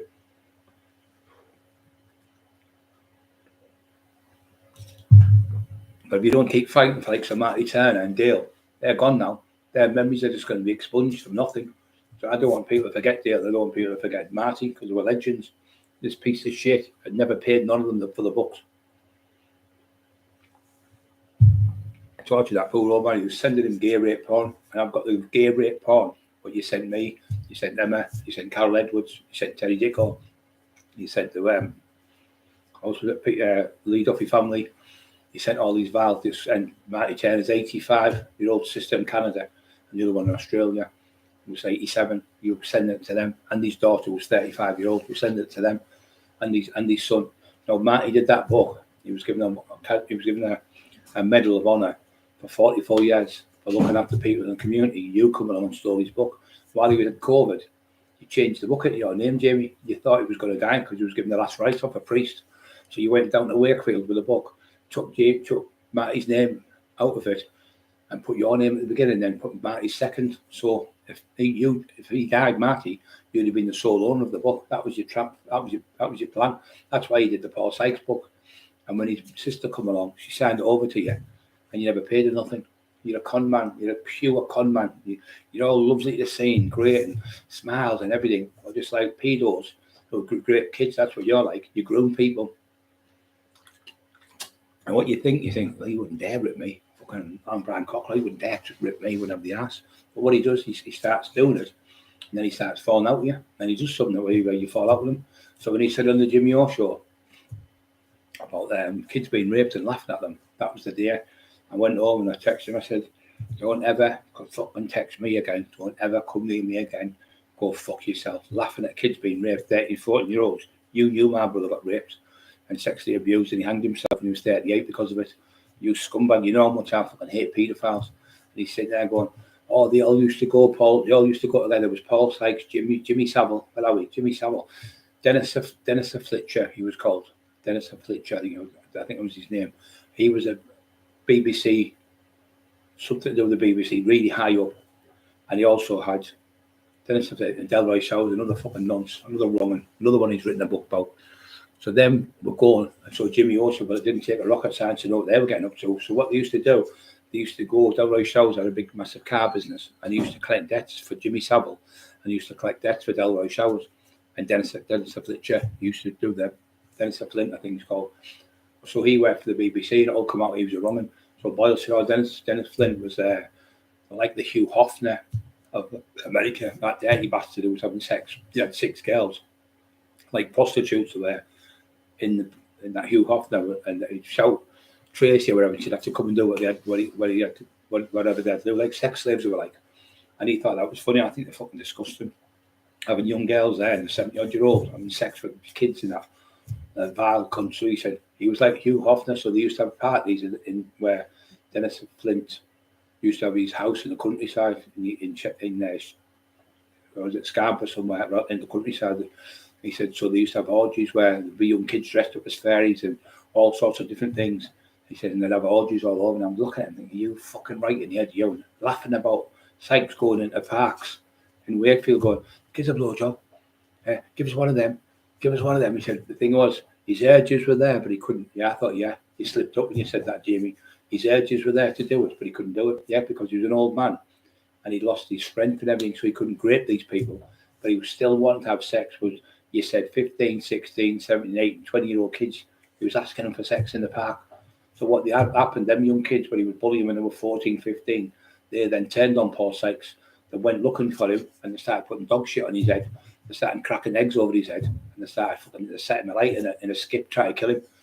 And he died a horrific death because he was a paedophile. He was a nonce, a wrong, and he was in that jail all his life because he loved being in jail where he was like a shark in there, a predator amongst all them young boys. He was on A-wing in Durham. Lee Duffy come in and offered him out and he fucking shit himself, ran down the fucking wing out of the way, jumped between 3 screws and got put in another wing and then got moved out the next day to fucking Liverpool. And then when he was in Liverpool, he killed a cat in there, broke its neck, killed the cat. Charlie Bronson can verify it. Then he went to, when he was in Blackpool, he went from Blackpool on the run with a girl and he got her pregnant. She was only 15 with that. I said, well, there's 3 people he's raped. But no, he ended up marrying her. I said, so what? She was 15, he was 30-odd-year-old. She was fucking statutory rape, they call it in America.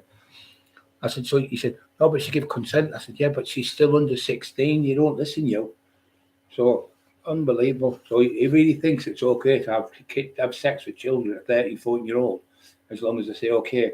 Well, when they're primed up with somebody like a celebrity boxer, they're all like giggly and fucking just kids, and they just think it's great to go along with the flow. And you get kids doing that because that's what they are, children. Easy led because they're children. And he thinks it's great. I think anyone who hurts a child is the one fucking never getting out. And I honestly believe what they should do to them is if they've got, like, say, 5 years, 3 years, 2 years for someone, and then they're coming out after so many years, I think they should be given a deal. You can come out and go on the streets, but you have to get castrated the bastards, and then they can't hurt nobody else. Why take a chance with a rabid dog? No, why would you take a chance with a rabid dog? You'd put it under. If it's a rabid dog killed a child, you'd just put it under, you'd shoot it in the fucking head and kill it. Even if you love the dog, you'd have to do that because the child could get killed. So these are worse, these predators, because they go around and raping kids for years, and their heads are fucking fried in the end, and the life is fucking shit. They end up going on drugs and taking heroin and coke and stuff to try and forget about what happened to them as a child, because of people like Paul Sykes and people like you, Jamie, who back it up. The people who back it up are worse than the people who you've sent a gay rape porn where there's 4 men interfering a young kid about 14, 15-year-old, and it was sent to Simon Ambrose. If you go on Emma Talks to Simon, if you see that on my YouTube, you can put on Jamie Boyle, I smoke crack and weed, you'll see him screaming in a video, I'll fight you anywhere, win, lose, or draw, I'll fight you anywhere, I'll school you, all the same shit what Dale got. Well, Dale's, this is coming from Dale, so Dale's videos, Dale messages Decker. If you watch them 3 videos, you'll be 1,000,000% on our side. You'll think, fucking hell, he's right. Look at the state of this. So all these people, when you see the state of it in that video, I smoke crack and weed, you'll be sick. If you've got kids who are handicapped, if you've got dads and mums who are handicapped, you'll just turn your stomach and you'll straight away think he's a fucking wrong in him. Calling people in wheelchairs when they're poorly, and then bullying like Raggy who had cancer, bullying Maria Howarth with cancer, bullying fucking poor Marty Joseph Taylor with OCPD, and he was bullying Raggy, cancer, and Dale. All these cancer victims you bully, Jamie, because you know they can't come and fight you because they're fucking taking medication. What a low life fucking thing to do. A man like Dale was a lovely man, Dale. Honestly, God, he's a lovely man. He fucking, when I was in jail, I was always phoning them up saying, I'll come, if you need me, I'll be straight through with a couple of lads and backing us up all the way through. But poor Dale's passed away now. But bullied all them years by that fucking scumbag, tortured him for about 5, 6 years. Miles before we met him. Man, before we met Dale, he got tortured. That's what you do. So you're saying, I never had a security firm, I've just made you look a fool again. And you say I never give the kids the posters. I can produce the kids as well who got the posters off the walls. So they're grown men now. They're working British. They're working near British Steel. There's a bed sanctuary there. They're working there too. And I seen them a couple of months ago. He said, "Remember, I got the posters off you. I come." I said, "Yeah, I do." And he asked for another one, didn't he? He went, "Yeah, could you remember that, Brian?" I said, "Gosh, I fucking can. I don't forget nothing." He was laughing their heads off. Maybe more, about 6 months ago, maybe. All your good pal, William Rafferty. Hey, William, not fucking daft. He's a clever lad. Really clever lads. You see, you can only hoodwink people. When you tell lies, you get seen through the holes. Wait a minute, he said that, now he's saying this. My stories are always the same when I talk about you, Jamie, because you know why? Because they're 100% facts. Your stories are all over the place. You talk shite. You pretend you're making movies. You have not been contacted by Amazon and said, Jamie Boyle is the greatest author on these English shores since the days of Oscar Wilde. No, you have not been contacted. It's all in your Walter Mitty head. You know, Walter Mitty, a character who really believes things. Fucking my ears all full of wax by left here. You know, Walter Mitty, who believes things, you manifest it in your own brain, because you've definitely got multi-personality disorder. Now, Dale says the same. Dale Brennan said Jamie's phone me on all hours in the morning with his multi-personality disorders and multi-personality fucking characters that he becomes. So even he's just a Teddy system as well. He said he becomes these characters. He wants to be Sykes. He wants to be Brian Cockerill. He wants to be Lee Duffy. He wants to be what do you call him? Viv Graham. He wants to be Roy Shaw. He wants to be Lenny McLean. But he could never be these characters because it's not in his makeup. There's just a snivelling little fucking snake who was off his head on H every night. A compulsive drug addict, a compulsive alcoholic, day and night you're on it. So how are you going to go in court with all them drugs in your system and all that fucking shite? Because it's in your system for months and months. Alcohol, you don't realise. But the thing is, when you take heroin and coke, it's in your system for all the way through. You get on a hair follicle, it can be 2 or 3 years, it can be in the system. How are you going to go to court when they do a hair follicle test? And if you refuse the hair follicle test, you then, case gets kicked out, discontinued because you won't abide with it. It's the same as there when she was getting done, the singer, I can't think of her name now, fucking Hit Me Baby One More Time. Remember her, the blonde there. She's really bonny, I can't remember her name now. Whitney, not Whitney. What's she called? Fucking hell. Anyway, she was on Hit Me Baby One More Time. I can see her blonde there, I can see her face, but I can't think of her name. So she came on and she went, everyone thought she'd gone mad because what she'd done is she shaved all the hair off, she went bald. And then somebody said to me, who I know works in social services, said, oh no, she's done that for Brian. So they can't take a hair follicle test, she'll have shaved down below under her armpits and everything. And when they've got to get the hair follicle off, I said, yeah, of course you can have one, but I have not none. So they can't do nothing. So that's the way, get away with it. What you're going to do, Jamie, shave all your hair off and all your leg. But you can still get it in your nails. Your piece of nail can be took off, and they can find the drugs in your nails. You can find what drugs you've had in from 2 years ago in your nails. So how are you going to win these court cases when you're impaired with drugs? You're not allowed to go. It's like when you go to police station, you've had 5 or 6 pints. Put them in, give them a lay down. You're in there about 7 or 8 hours before they let you out. Or if you come in off your bed on heroin, they lock you in the cell for so many hours. So you get back to normal, because when you take drugs, you're non-compos mentis.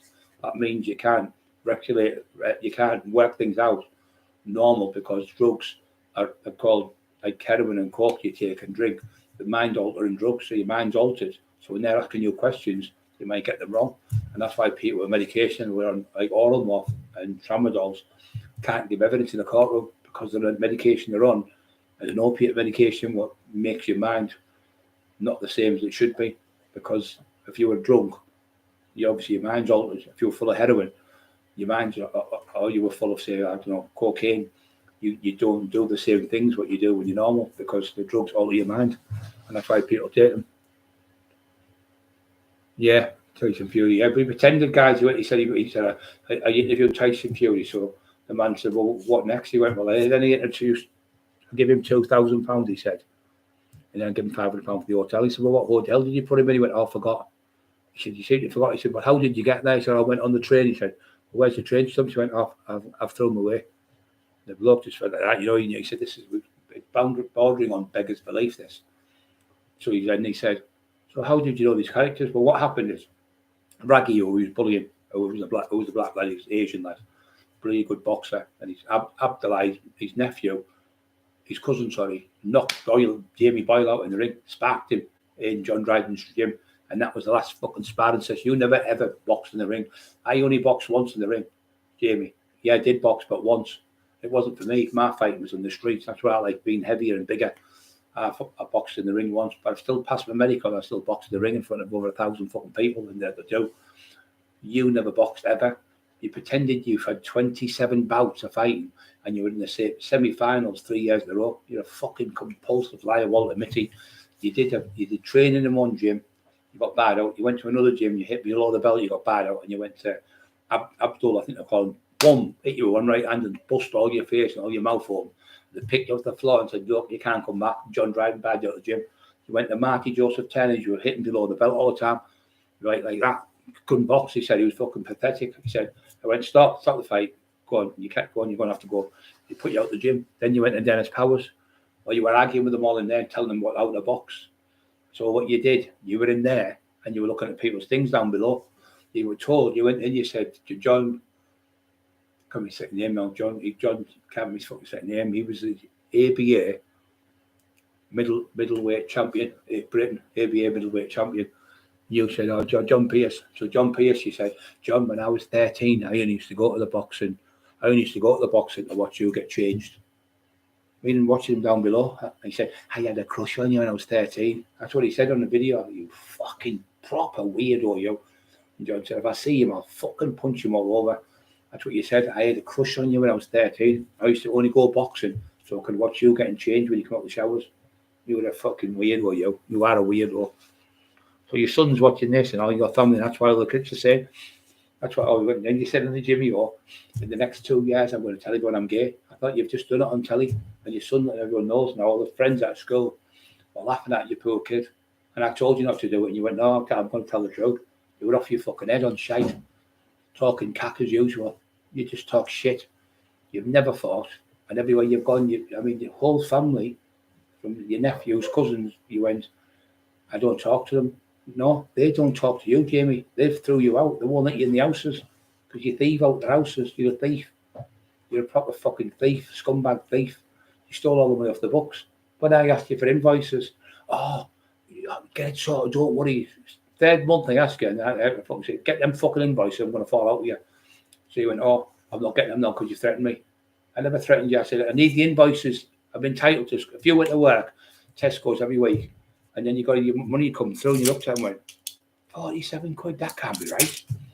When I did my first book, was with Steve Richards. No, it was with Jugger. It was with Julian Davies. It was called Street Fighters. And he named me the number one best street fighter in the country in that book. He named me number one. Then I did another book, was Viv 3 with Steve Richards. Then I did The Taxman with Steve Richards. The Taxman sold a massive amount of books.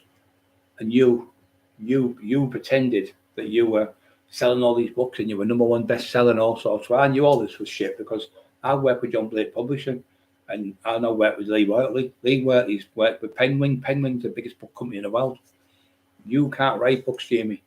You can't even type. Right? You can't even spell. You're like me, you can't spell. Your wife writes the books and she can't even spell properly. My mate, who was Lee Wortley, found 30 odd spelling mistakes in the first 30 pages on all different things where you put a full stop and so she can't write either properly. She's an amateur typist, not a professional. My niece is trained to be a barrister. She's already a solicitor. She's fucking writing, and then my sister-in-law, Jamie's ex-partner, Diane, she's been doing it over 30 years, maybe 30, 40 years. And she's like, she puts these things on earphones it's called stylography. She's a stylographer. Like, we don't just in the courtroom, just do that, like lightning, like. No, not like that, Shelley. You take ages to write the book.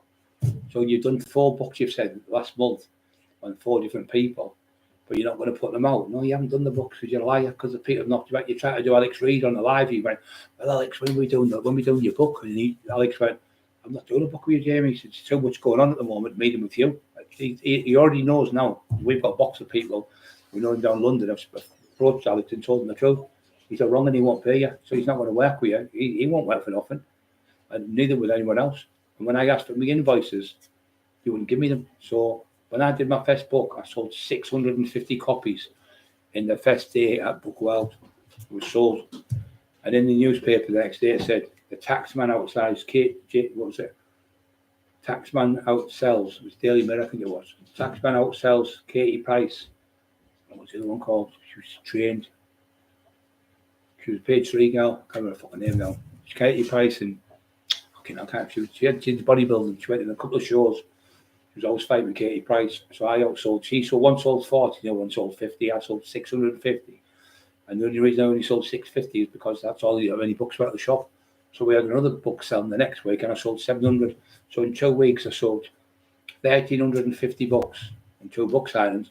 But around the world I sold 3,000. So in 1 month I sold 3,000 books. And you're telling me I've only sold 200 books as a taxman in 4 years. That's what you paid me for 200 books. You've only paid me like £600 in 4 years. The other books, you only got £1 for them. I was getting £3,000 wages a month because you only got £1 for the books. These books, what you give me, you went, I'll give you 37.5%. It sounds too good to be true. But you know what? Like most things, it was too good to be true. Because you never give me 37.5%, Jamie. You never even give me 20%. You never even give me 10%. You're a con man, you're a rip-off merchant, and you're a fool. You've ruined yourself. No one wants to know you, and no fucker's going to work with you ever again. No one. No one's going to work with someone who won't pay them. And no one's going to work with a weirdo like you. And it's not just me saying it, it's everybody rock. He probably can't go and court clean if he dependent Could be wrecked. Yeah, that's what I said. That's what I was saying to you. So if you're wrecked all the time, which he is, you can't go to court. Rock's right. You can't go to court because you're impaired your vision, you're impaired your hearing, you're impaired the way you think. Like having drinks, you get somebody normal, 6 pints of beer. The next, they're like, whoa, and like, oh, I'm falling over, bumping into the walls because there's that much alcohol in their head, and your vision starts going, your balance goes because the alcohol. Now you're on alcohol every day, constantly. You're an alcoholic. You can't stop. Your dad was an alcoholic. Shirley told me he was a bully. Like that's what she said. He's just a bully. She said when I was at the snowcross, she went, "What's Jamie done?" I said, "What do you mean?" She went, "I'm getting texts off people. He looks like he's asleep in the crowd." I went, "He's only showed us all up." She said, "I can't believe this." He never ever. He just can't stop doing it. Can he? He's the master of his own destruction. She said, every time we go anywhere, he has to go over the board. He can't just have a few tablets, a few drinks. He has to go overboard all the time. I can only apologise to you and Emma and Bobby for what he's done. I really apologise. Emma's still got the text off her, the screenshots. Tell me he hasn't overdosed again. He overdosed in front of his son. His son came in and was going, "Dad, you're going to die in them tablets, please, you're going to die." Because they knew the kids were telling them blues. At school were talking about them blue diazepam. So he took loads of them. He was foaming at the mouth on the floor, barking up. And she told me, Shirley, she told me what he's done. She said, "I've got the video of him on my phone. Every time he starts, I show him that video and put him in his place." So he says,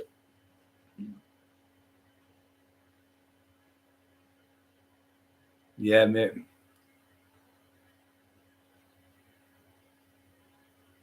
Yeah, mate. Yeah, I knew that. I was in jail with them. I was in jail with the lads from Manchester. I was in there with Eddie Massey. It was Paul Massey's brother. Me and Eddie used to laugh like fuck, have loads of laughs and that because all the other scouts were in, and we were. It was like 95, 96, I think it was. It was the FA Cup when Man United beat Liverpool, and then they beat them in the league as well. So he said, "What you doing, Barry?" I said, "I'll have a double, Eddie." He's going, "Yeah, I'll have a double as well." Not all the scouts who were talking. I've all been a Man U fan because my uncle played for them. So Eddie was a good kid in there, good people. I got on with all them people. He's going, "Oh, he's making it up." No, I'm not making it up. The people from Manchester will tell you, "You fucking moron. Why would I make it up, Jamie? You're a little snivelling fucking rat." I don't think he can walk anyway. He can't even walk in the streets of Teesside, son. He can't even, never mind city like Manchester. He can't even walk through Hartlepool, Middlesbrough, Stockton, Billingham. Newcastle's barred him out. Sunderland's barred him out. He was going to do a book on Brian Clough. Lovely man. He used to go to school with my dad. He's from Grove Hill. My dad was born there. My dad used to go to school near the hospital. And Brian Clough was a better footballer than my dad. But my dad was a better long distance runner. So they used to be not in the same class, but in the same school. And they were going to do a book. And my dad said the people of Grove Hill won't let him do a book. We tried to go in, Little Basil and all them. There were about 10 people stood there, all with fucking sticks and all sorts, chased him out of Grove Hill. Steve Shannon's people and all that went, "Fucking get away from our town now, fuck off," and chased him out of Grove Hill, little estate in Middlesbrough, really rough estate. So they chased him off there. Then he went to Weston, got chased out of Weston, got knocked out in the fucking shop. Then he went to Normanby, got knocked out in a pub there. The lad who was there, he's only a lightweight, but he was like lightweight champion of the world. But he's a school teacher now. And he went, Boyle was slagging his wife, so I went bang, bang, bang, 4 shots on him. Bust all his nose, all his eye was black, and all his fucking mouth was bust. So the cops moved him to Newcastle out of the way because he got battered again. Then he got Steve Mack locked up. And when they said he said, "Steve Mack's come by my house, I've got the proof he's in the car." And the cops went to the house, and Steve got locked up, he was in the cells. Then the cops never seen, so they got the video off him, put it up. And he went, that's not my car. If you look, he said, "There, look, that's a woman driving." And they went, "Yeah, oh yeah, it is." So it was a woman driving, so Steve got out in a fucking couple of hours. Absolute fucking shit. Steve pulled him. "I want a word with you." And it wasn't me, it was Brian calling you. I'm telling you, it wasn't. He was running down the village, fucking shitting himself from Steve Mack. Then Steve Shannon got locked up. You got Steve Shannon locked up. That was all lies. He was out the next day. You got Maria locked up. She was on all that time. That poor woman was 13 months. She was on fucking bail. That she never said fucking one thing. She never broke. We were trying to get her to say things about me and Emma and all sorts. God bless her. Fucking, she was. I've been with some top lads who were villains and that, and she was better than fucking them. She wouldn't fucking break. You know, the cops will do a deal with you and all that fucking shite. So she never broke. And that was a woman. So you've tried everything, Boyle, But what we do, when you say something about me, you never know nobody up. Nobody comes on talking.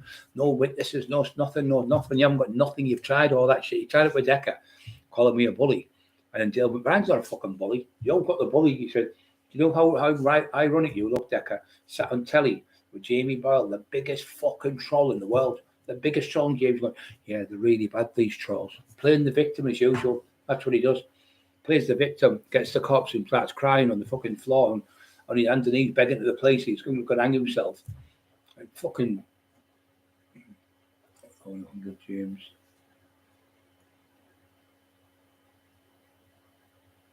Yeah, well, this is getting worse, mate. It's fucking terrible. All the wrongs by lads in the world getting worse. Hang on, it's sick. Yeah, they're fucking horrible, mate. They are fucking sick. I mean, old school myself. Do you honestly believe the fucking taxman would go to a house and threaten a woman with a knife and a kid? Come on, for fuck's sake. Fucking pathetic. It'd be like saying fucking Muhammad Ali's fucking being on somebody's house with a machine gun or something. You think, what a load of fucking shit. You just know it's not true. He's fucking around the bend, he is. Yes, he's definitely fucking mentally deranged, he is. But he won't stop because he's on them drugs. It makes him think he's tough and hard. If you grabbed him by the throat, he'd fucking piss himself and shit himself on the doorstep. The piss would just come out of him in 2 seconds because he's a coward. He gets, Charlie, you believe me, can you get on the phone and tell them? He gets his wife, so he's got his son texting people, and his wife and him, the three of them they've got phones. So he put a page up going, I've got 132 different accounts. I said, what does that mean? He said, they're all fake accounts, Uncle Brian. She said, oh, Jamie Lee, she went, they're all fake accounts, to troll you. So I'm getting all these different names. I think, who the fuck's Tommy Smith and Tommy Jenkins and all these different names? She said, it's the same person. And she showed me how you do it. I still couldn't do it. She said, a couple of minutes, she's done this fit. She said, no, that's me on your admin. That's what he's doing. He's using the computer. So he had like Mick Sorby's book, Richie Horsley's book, Paul Sykes, Lee Duffy, Brian Cockerill, Billy Tobin, Philly Tobin, the one, fucking hell, Paddy Maloney. He had all these people's books, and Paul Venesis. So he had all these people's books, about 12 books, but they were all on the page, like on one computer. But we could go on our computer, but he was admin. So I said, I don't understand it. She said, well, what he can do, Emma said, he can read your comments. She said, because I was going, he's a fucking divvy him. So he must have realised I was fucking calling him because I was saying, forget about him, he's a fucking crank, because it was never ending people texting me. But he was reading my comments, what I was saying to people, just forget him, he's a fucking divvy. Jodie Marsh, that was it. Yeah, Jodie Marsh, well done. Jodie Marsh, she was a lovely person there. She got bullied really bad, and she started bodybuilding. She went to a couple of shows in America. She never won, but to do it and compete and stand on stage like me, I never won. Never won in the boxing. I never won on the bodybuilding stage. So it wasn't I didn't excel at that. But when it come to strength, that's where I excelled. And come to street fighting, that was my game. So that's what I've done. You find what your strength is in life, don't you? So somebody might be great on computers, somebody might be great at talking to people, somebody might be great at fucking teaching kids at school, somebody might be great at fucking like football or something. So you find what you're good at and you do it. But he can't give anyone he can't let anyone be better than him, so he has to be better. Jamie, I'm the best author. So Lee Waltley said, Steve Richards said to me when he did the book, I said, he could be book signing. He said, I'll come, but I want to be in the background. He said, it's not about me. I've done my job now. It's about Brian Cockerill. You're the subject. Boyle's got me, Jamie, I'm the best author, I'm the best this, I'm the best that. He never mentions, like, say, the people, like Richie Horsley or Mick Sorby, didn't mention them. It's all about fucking him, what he's done, how great he is, and delusion of grandeur, it's called. Or Napoleon, I can't remember the word, fuck now, Napoleon, I can't think of the word, but he's got that where he thinks he's somebody where, really right, when he put on last night or the night before, Jamie's the king, Jamie's the best author ever on the internet. Not last night, the night before. Jamie's the king of YouTube. He is totally around the fucking, he's mentally deranged. Now, say somebody come up with me and I was called to be in a wheelchair and spastic and retard, which I'd never do, because I've got cousins who are in wheelchairs. You wouldn't do it. But if you did do it, you'd think, oh, I can't go back on now. I can't go back on now. I'll just look like a fucking, they'll just regurgitate the same thing. It'll come back up. I'll look like a fool. in front of all these people, telling lies. And that's what you are, Jamie. You just keep making lies up all the time, but you keep tripping yourself up with the shit you come up with. I mean, if you've made all this money, Jamie, where have you made all this money off all these books? Where is it all? You're living in a bedsit.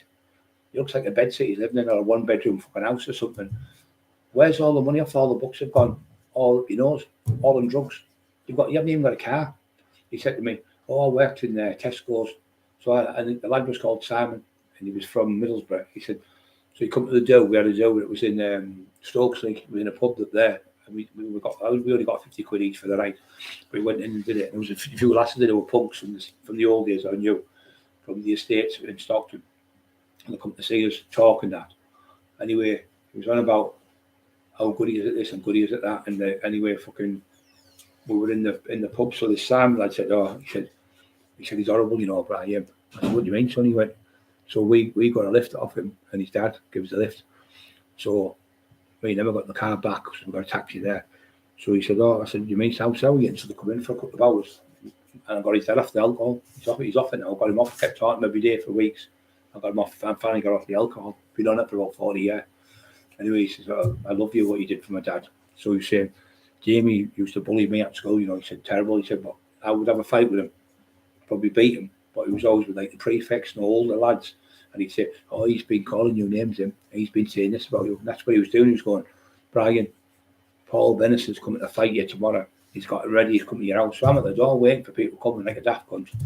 No one coming at all lies. So they realise it's fucking him. So he was using Paul's page, taking the admin out, putting a different code in, where the fuck it is, changing it, and then sending it to me, and then sending it back to Paul Venice. So me and him were arguing on the fucking thing, but we weren't arguing if it was him doing it. So then he was doing it with Geosley. So then somebody realised, Vulture went, "It's that cunt." So he said, "Vulture, will you do a book with us and a documentary?" He said, "Yeah, I'll do it. No problem, mush." So he went, "Okay." He said, "All I want you to do is call Brian Cockerill." He went, "Get the fuck away from me, I'll break your jaw for you, cunt. Fucking get away, I'll break your jaw, you cunt. That man's like a brother to me. I've known him for fucking 50 years. We went to the same place we used to play in Westview Road." He said, Westview Road. He said, "We're from that area, the Bruce. Me and Brian sang about us fucking kids." He said, "You're trying to get me to fucking fall out with Brian Cockerill, you're joking." And he said, "You'll never get no one in Hartlepool." So he made a video called The Voices of Hartlepool, and it was saying, "Brian, no one in Hartlepool likes you." We knew it was him straight away then. "Brian, nobody wants you in Hartlepool. They've told you you were raping old women, 87-year-old 30 years ago." I thought, 87-year-old 30 years, 18, 90, 107. That means she's 127 now. He said, "She's going to court with you and she's getting you arrested." All made up. And then he said, "And also we still know what you did to them young kids. We know you used to get children off the mums and put them in freezers." But, fucking mental. Put them in freezers and froze the kids until the mums would give you the money or the drugs. That's what the fucking shit he was saying. I was putting kids in freezers. But with the fucking baby fingers, Captain Birdseye fucking fish fingers or something. Fucking round the fucking bend. Putting kids. If you'd done that once in your life, it'd never be forgot about it. Is that cunt of fraud? Put the little kids in the freezers. Putting kids in freezers. Honest to God, that's the best you can do to try and make me look bad. So the one was 127, I suppose. It was like before she was 87 when I done it 30 years. I thought, that means she's 127 going to court with me. No such woman, a load of fucking shit. If I had done anything like that in my life, people would know because who I am in this area, and it would be everywhere. So I remember it was in the paper. I remember going to court for it. Never done nothing, Jamie, like that. You've tried every single fucking day. You've tried to pay people with drugs to come on. You've tried to pay people £250 to come on. You've tried to pay another woman and a lad to come on. I'll give you an 8 for coke each, and I'll give you £200 each. And they've come and phoned me up, phoned Emma up and told her, "There's no way we're going on and calling Brian names. Not for him, not for £1 million. So you've got vulnerable people. One was on the game. You got a lass and then with a son, and try to get them to go and call me. Just pretend you went out with him and there. You used to beat your son. I'll give you 200 quid. It's fucking wrong, and you are proper wrong." And I said to the girl, "You should have got the 200 quid and then fucking ripped him." And he was Paul's.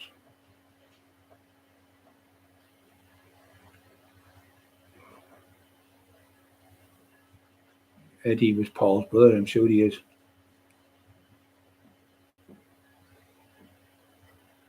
Paul Massey, because Monkey Lions was in jail with Paul Massey, and Paul Massey had a lot of trouble with a lot of black lads from somewhere, and then they tried to have a go with him, and anyway, Paul Lyons punched the black lad, knocked him down, then he all jumped in and started fighting like fucking, and Paul Massey said, I fucking owe you here, to Paul Lyons, who was padded up, and me and Paul got padded up in the same jail in Durham, and Mr.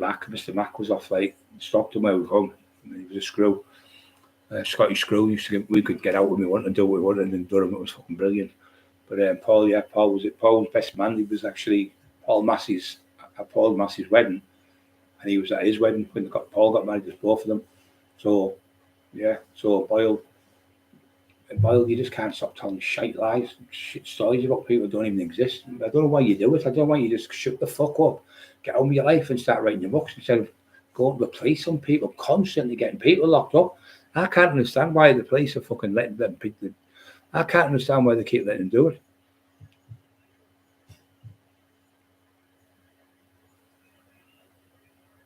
Oh, my neck. Yeah, rock, that's my thing, Biggins. No chance by. Yeah, I have a security thing now. Speed dial. Allergy there, Brian was in the second article, book 2.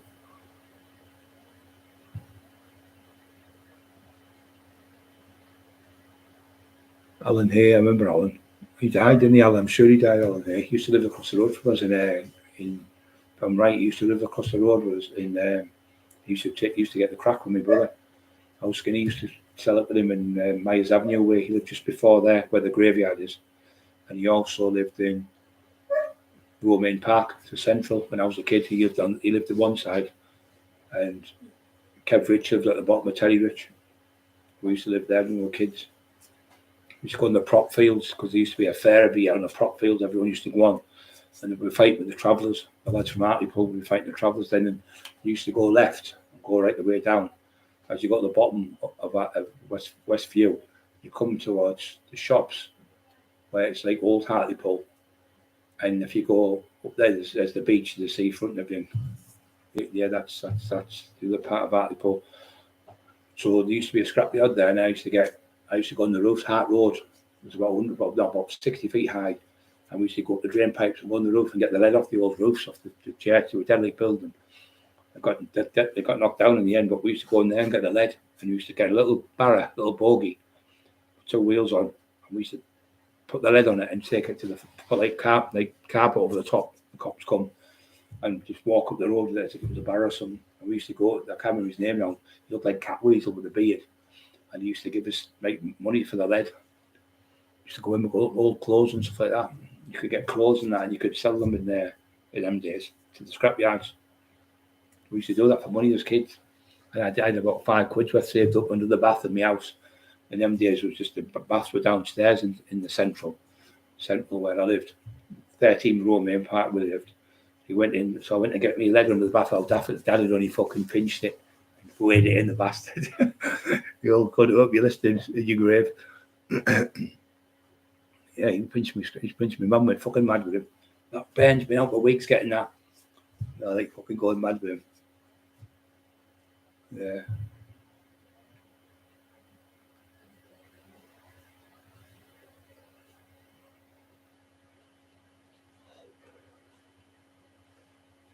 I wonder where Wayne's at. I'm worried about him. I've never seen him for 3 days now. Need to get him under fucking. I don't know how to get him back on. I didn't do it deliberately. I just thought I was getting loads of fucking stuff. I think he got the spelling mistake wrong, and it sounded like it was off that daft cunt. Yeah, the people. The old school was the first thing when you were a kid. Your dad said, if the cops ask you anything, you say no comment. If you get in trouble with your friends, you don't grass your friends. If you get into a fight, don't let anyone fucking hit you without hitting them back. And if you hit them back, they'll be very reluctant to have another go with you. So don't let people bully you. And that's what I did. Just left the old school. But you don't go near old people's houses. You don't threaten people with nice kids. It's not in my blood. It's not in my. Why have I never been arrested for anything like that in my life? Why have I never been charged with anything like that in my life? Because I've never ever fucking done it. If you've done something like that, I never ever carried a knife.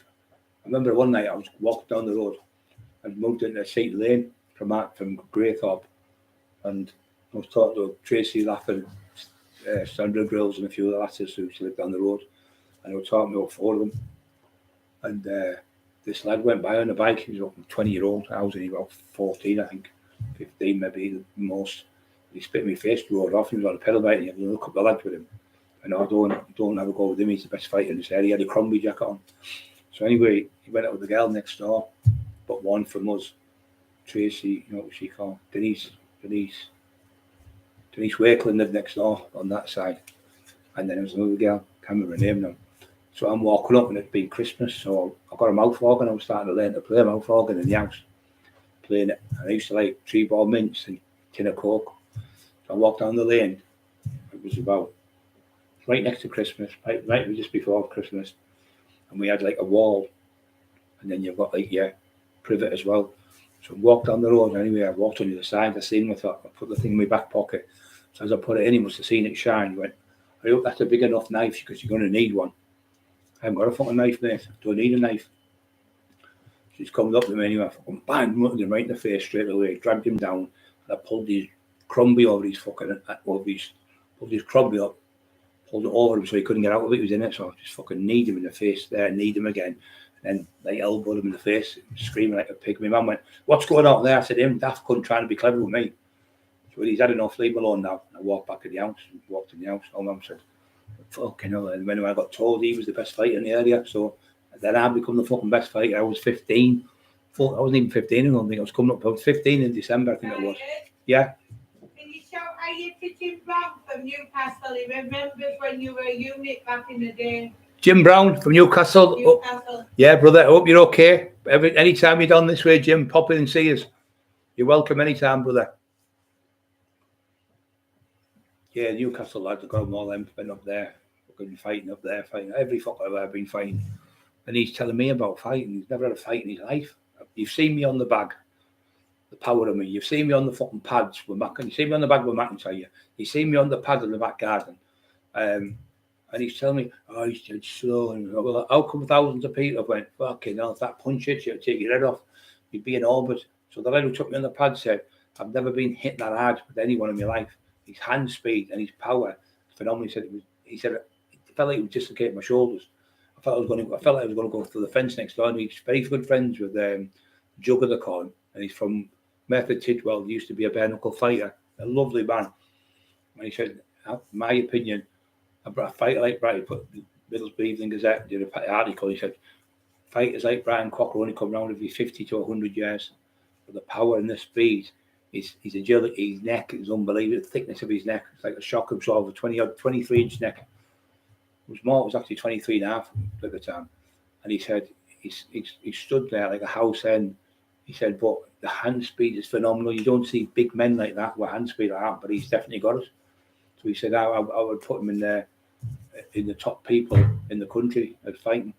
But Jamie and I, he made it up. But then Juggle came on and talked in a chat room. I think Matt Lag was there and Lee Wortley were in it, and they were talking about me. He went, yeah, I would think that Brian was the best. Then he said I was the best fucking, what do you call him?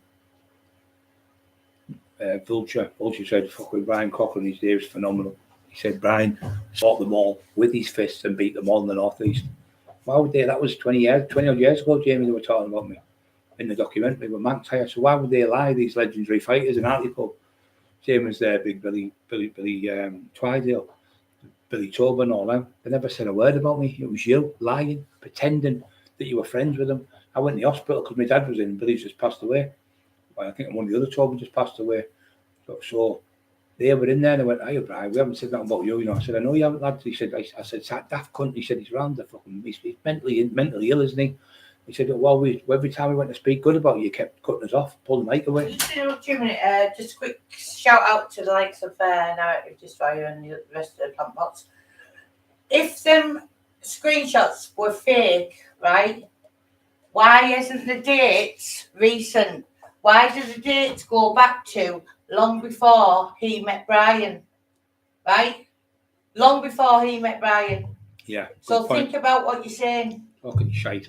Because he didn't even know him then. I didn't so know it's him. not just like there was no problem with him then.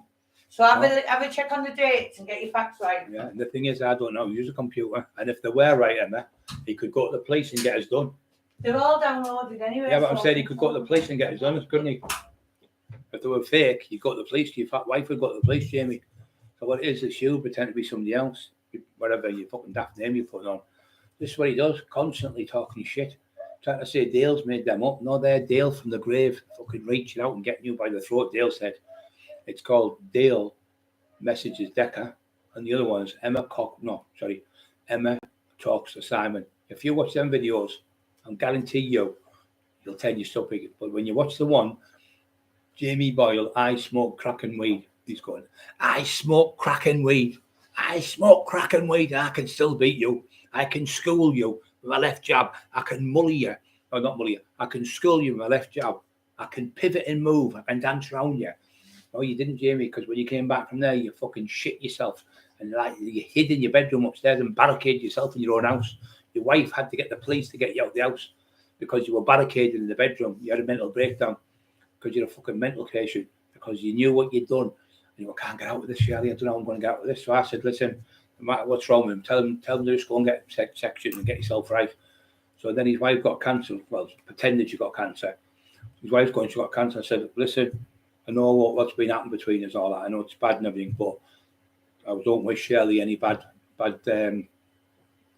anything bad. I hope you get treatment for your cancer, and I hope you get better. She went, how dare you? How dare you wish me well? Well, that's what Christians do. Even though you're a fucking prick, I still wish you well. And she went, how dare you? That's a narcissistic fat cunt. That's what you are, a big fat narcissistic bully. So when I said, I hope Shirley gets well, fight the fight or whatever I said, and keep going, and you'll beat it. We're all praying for you. She went, how dare you? Then he come on, he went, how dare you say sorry? Such off feet. How dare you wish my wife well with a cancer? Well, do you want me to come and say, I hope she's fucking dies of cancer? But that's what you say to Dale, didn't you, Jamie? I hope the 100 phone calls, I hope the multiple phone calls every day you get are making your cancer worse. And laughing down the phone as a joker, weren't you? Fucking mental patient. Mental, you are mental. What's happening now, Jamie? Every night there's fucking hundreds of people. I mean, last night we had something like, tonight we've had over 100 people on again. So you're saying nobody's watching me. Well, the people are watching because it's the fucking truth. The truth's coming out, and what's going to happen to you? I'm going to get a not guilty of course because it's all lies we've been telling, like Maria. All the lies you said Maria done. She went to the police station, took all her stuff off her, got all her devices, put her on bail. You told her that she smashed your windows. You were getting done for smashing windows and violence. Then you told her that she'd been giving malicious communication and threats. The cops got all the stuff, and then a solicitor got a download, like on a fire stick, whatever it's called, took everything off it. They're giving all the transcripts, what she's supposed to have done. He's gone through it with a team of solicitors and found nothing for Marie to be found guilty anymore. Where's my client? Where's my client threatening him? Where's my client threatening him? We're putting his windows through. Where's my client? We're supposed to have done this, we've done that. So every single thing you said about Marie was lies. So why are you not getting charged for perverting the course of justice or perjury, which is fucking lying and getting people locked up? Why are the police not saying you stop? That's the end of it now. You've had about 200 people locked up. This has been going on for decades. And every time you do it, it's just wasting police time. Constantly wasting police time because you're such a con man. You con the police all the time, but people have done it. Surely Cleveland police must sit up and smell the coffee now. All we're asking for you is to do a fair deal. Do a fair fucking... investigate us and investigate him. And when you investigate him, you're going to see the fucking truth. That's what's happened, Maria. They've investigated they've investigated Maria. And because they've investigated Maria and she asked for the evidence, she's got the evidence. And then he went 2 days before it, he was told by the police. They went to his house and said, because, say for instance, you've been in a fight and you battered someone, and the person gets beat up, Tommy Smith, say, gets beat up off, say, Brian Cockerill. They will go to Tommy Fest and say, listen, the allegations are going, shut up! The allegations about Brian Cockerill have been dropped. We found no evidence whatsoever to prove he's done anything. So therefore, Mr. Cockerill's getting a no further action. That's what happened to Maria. That's what happened to Emma when she went. That's what happened to me and Emma went to the police station. 4 times you've had me in the police station, and 4 times I've had no further action. One of the times I went down, they went, there's no warrant out for you, Mr. Cockerill. And they said, listen, Brian, she knew me. She said, Brian, there's no warrants on there. And there's not, definitely not, you're not on there with an investigation. I've just checked. She said, and I suggest you go home and enjoy your Christmas. It was right near Christmas. I went down I'd only been out of hospital 3 days. And I was having to fucking get put in a wheelchair with my family, took to the fucking police station and walking and like with a hand, can hardly walk, goes into the police station. There's no, this is made up. And then the other week he said it, so we contacted the police and my solicitor. She went, it's the Brian's getting arrested when there's such and such.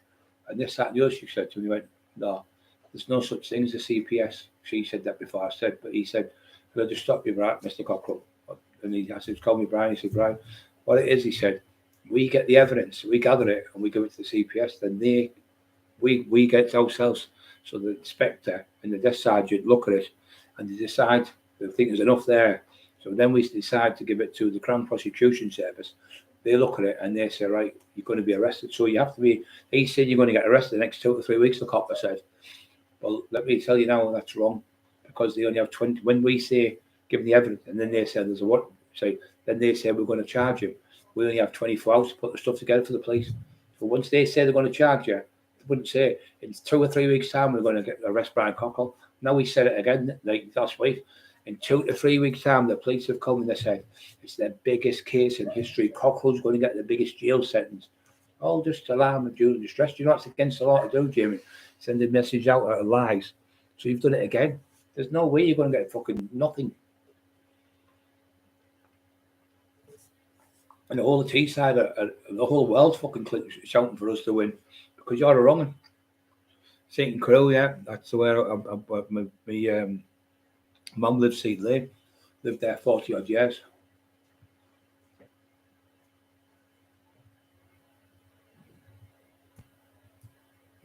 Richie Horsley, you mean, mate? Yeah. Richie Horsley, yeah. Richie, yeah. Richie lives just around the corner from my mum. I used to go to Richie's all the time. He was trying to get me for Richie. I have a fight saying I was saying things about Richie. And then we realised from the computers, Richie wasn't saying no, and I wasn't Jamie. He was pretending to be Richie, sending it to my computer because I had it, my name on the computer here as Brian Cockerill, the taxman. He had it on the main computer, the admin he was. So that means he was control of all the stuff. So he would go in the middle of the night, about 2 or 3 in the morning, change the password, send the message to me, change the password back.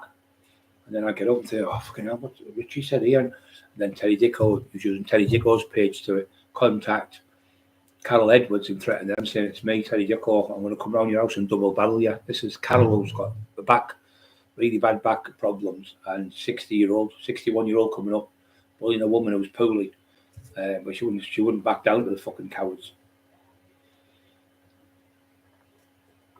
Everyone's cheering for us from all over the fucking world. Everyone knows we've done nothing wrong.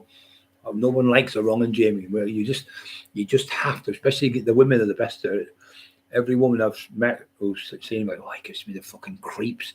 His voice goes through me. He said, as soon as he starts talking, it sounds like there was a film called Jaws.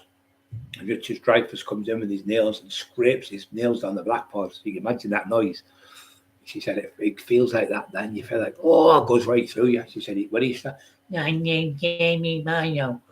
I'm the greatest author that ever lived. They've said I'm the greatest author on these since the days of Oscar Wilde. What a lie. And he said, and Amazon have said, I'm getting an award for selling more books than J.K. Rowling's. You're definitely fucking crackers. Proper crackers. Everyone okay?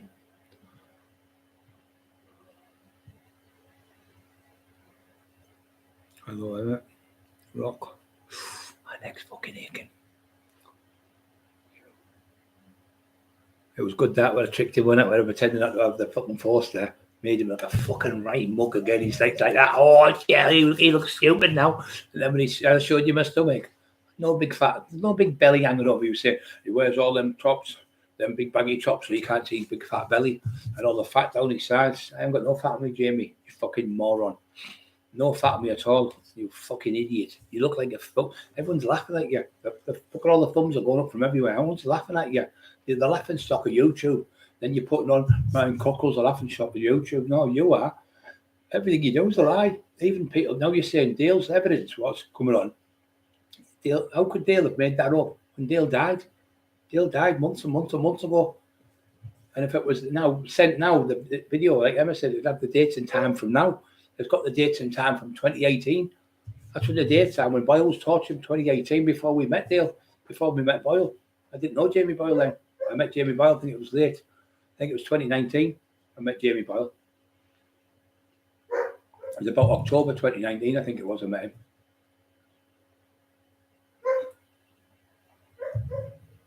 That's the pup there. Fucking his little fucking baby.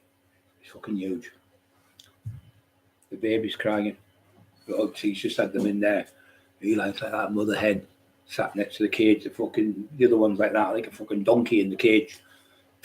8 months old, he's a fucking donkey. He's not a dog, he's a fucking donkey.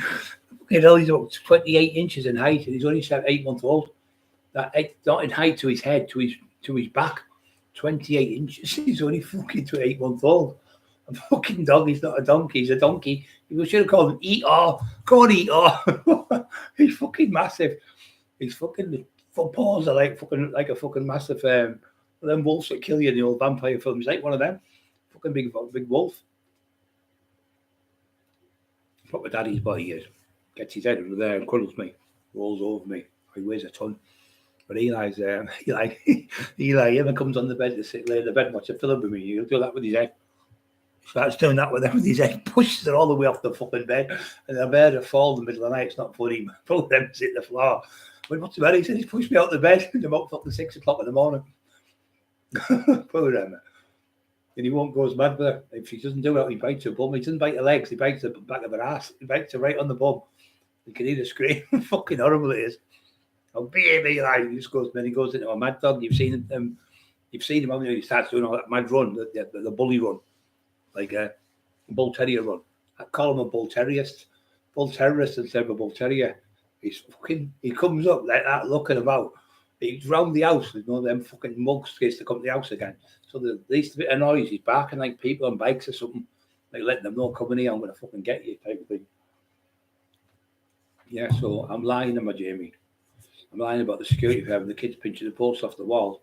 But what will get out of it now? It doesn't even make sense. You'd have to have that done to you to be able to say it because you couldn't make it up. It's impossible. The kids were pinching them so they could have them on the walls for fucking. It was a thing over the border in Middlesbrough. All the kids, even the Stockton kids, were taking off the walls. Right to pull them up. I had to get ladders and put them higher up in the posters on people put them in the house, and I said put them in the house in the window because they're pinching them off the walls. So they had to put them in the windows, like to protect the premises and all the shops I was doing. If you put them on the wall, people can walk by and see them, but they were pinching them off the walls, the kids, all over Teesside. The kids are going. I went on Tesco's and there was about 23, 24, 25 kids. And it was all college students went. So it was a little Asian kid and all the others were stood there. And he was the best fighter in the world. I said, not now. Left messing about. He went, I said, no. I said, it's rumours. He went, you're Brian Cockerill, aren't you? You're the tax man. Can we get a picture with you? I went, okay, I'll get together. And he went, oh, can we? So we did the picture all together. They went, oh, can we get one each? Fucking hell, I was there overnight. I said, we're going to have to go outside. We can't all stand it here. So we had to go outside, Tesco, and I went and got pictures with all young little girls and fucking young lads, the mums and dads and stuff. So 23 people I got pictures with at night, over an hour getting pictures. So when we went to the do in Bishop Auckland, there was about 100 people there, couldn't get the tickets, so they all stood outside just to get pictures with me and autographs. And they were getting the book signed because they had the books. So Jamie went, let's go in the back way so we don't have to keep bumping these because we won't get paid off these. What do you mean you won't get paid off them? I said, they've come all the way from all over to see the tax man. There's no way I'm going to fucking hide around the corner and do it. That's a fucking slings trick, that. It's not his fucking head full of diazepam before he went in the club, drinking full bottles of Bacardi he was drinking. Fucking scumbag. So there's young kids like in wheelchairs and all sorts of stuff. Oh yeah, getting down, talking, I had the book in my hand and stuff like that because I was fit then, see. Before I was poorly. So getting shaking hands with Peter, holding them. I was getting Peter to put the fist on there. So it looked like put my hands like that. So it looked like I said, show your friends here, look, I've knocked the tax man out. They were all laughing, loving it. So loads of old people give me a cuddle and stuff like that. I said, everyone all right? Everyone got everything? Oh, yeah, thank you so much. Thank you so much for staying. And then any lovely man, they were saying, I could hear them when I was going up the stairs. I said, see, look at that publicity you get there. People respect you. So at the end of the night, when we were going, he fell asleep in front of 400 people. And was like, fucking eat, or the fucking donkey he looked like, fucking snoring. And they were saying, oh my God, look at the state of him. So when he went, they went, Brian, you're welcome to come back anytime. Maniac's welcome to come, Bobby's welcome to come, and Emma's welcome to come. So, but please leave Sleeping Beauty at home. And that was, they were all fucking taking the piss out of him. So she phoned up and she went, oh my God, what an embarrassment you must be feeling now with him. He just can't stop the drugs and drink. I told him not to take the drugs and drink. I said, look, you've got Brian Cockerill, you've got a massive chance to do really well with him. He'll be in the films and all sorts of, you could go a long way with Brian. She told him straight, but he had to fucking ruin it. He said, everything you do, you ruin, she said. You've ruined it with these now. You're just an idiot. So we pulled away from him and got away from him, I thought. So we felt sorry for him. So we let him back. Started doing it again. He did it again. But I went out again. Went to a school, me, him and Bobby. Went to the school. About 100 kids, I think there might have been. 3 schools come down. And we went to the school. Goes, no. Sorry, that was the first school. So it was the second school. So that was in Thornaby one. So I was in Thornaby. I think there was about 60 kids, sorry. Then the other school was bigger when we went up there. So we went in there and she went, Jamie's in the toilet sniffing coke. I went, oh, for fuck's sake. But it was lucky I knew her from years ago. She used to come to the rave club, the Eclipse Club in Brunswick Street, when I had the club there. So I was lucky that the girl knew me. Anyway, she said, if the headmaster seen him, she'd phone the police. So I did an interview on BBC Radio, Cleveland, I think it was called.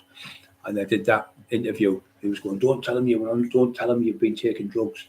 Don't tell him, you'll ruin yourself. And I said, no, I want people to know how easy it is to get caught in drugs. Even somebody like me who was trained from I was 13 years old till I was 27, never took a drug or a drink. And then took my first drug at 27 and went fucking ballistic on them and got hooked on them on and off them for 20 years. So I said, if I can get off them drugs, which I've been off them for 5 years this year, September the 22nd of this year, I've been off them for 5 years. So if I can get off them, the addiction I was on them, anyone can get off them. So it gives people belief and hope. And I've saved loads of people from being on them and they've got off them themselves. And how did you do it? And how did you do this? How do you do that? And we help people. But all you want to do, Jamie, is make money and take drugs. You're not interested in people. You're just a selfish fucking individual. You're not even bothered about your own kid. You don't bother about your kids. All the friends are laughing at you dressing up as a woman, calling yourself Beryl. Your wife's going, hello, Beryl. Hello, Beryl. You're dressed up as a woman fucking with a dress on. You look like fucking Norman Bates. Psycho with a knife. You look like Norman Bates, the fucking psycho in the fucking film. You're fucking round the bend. You dressed up as a Joker. And you dressed up as a fucking lion off the Wizard of Oz. That's about right, the cowardly lion. Get a slap off Dorothy, you start crying.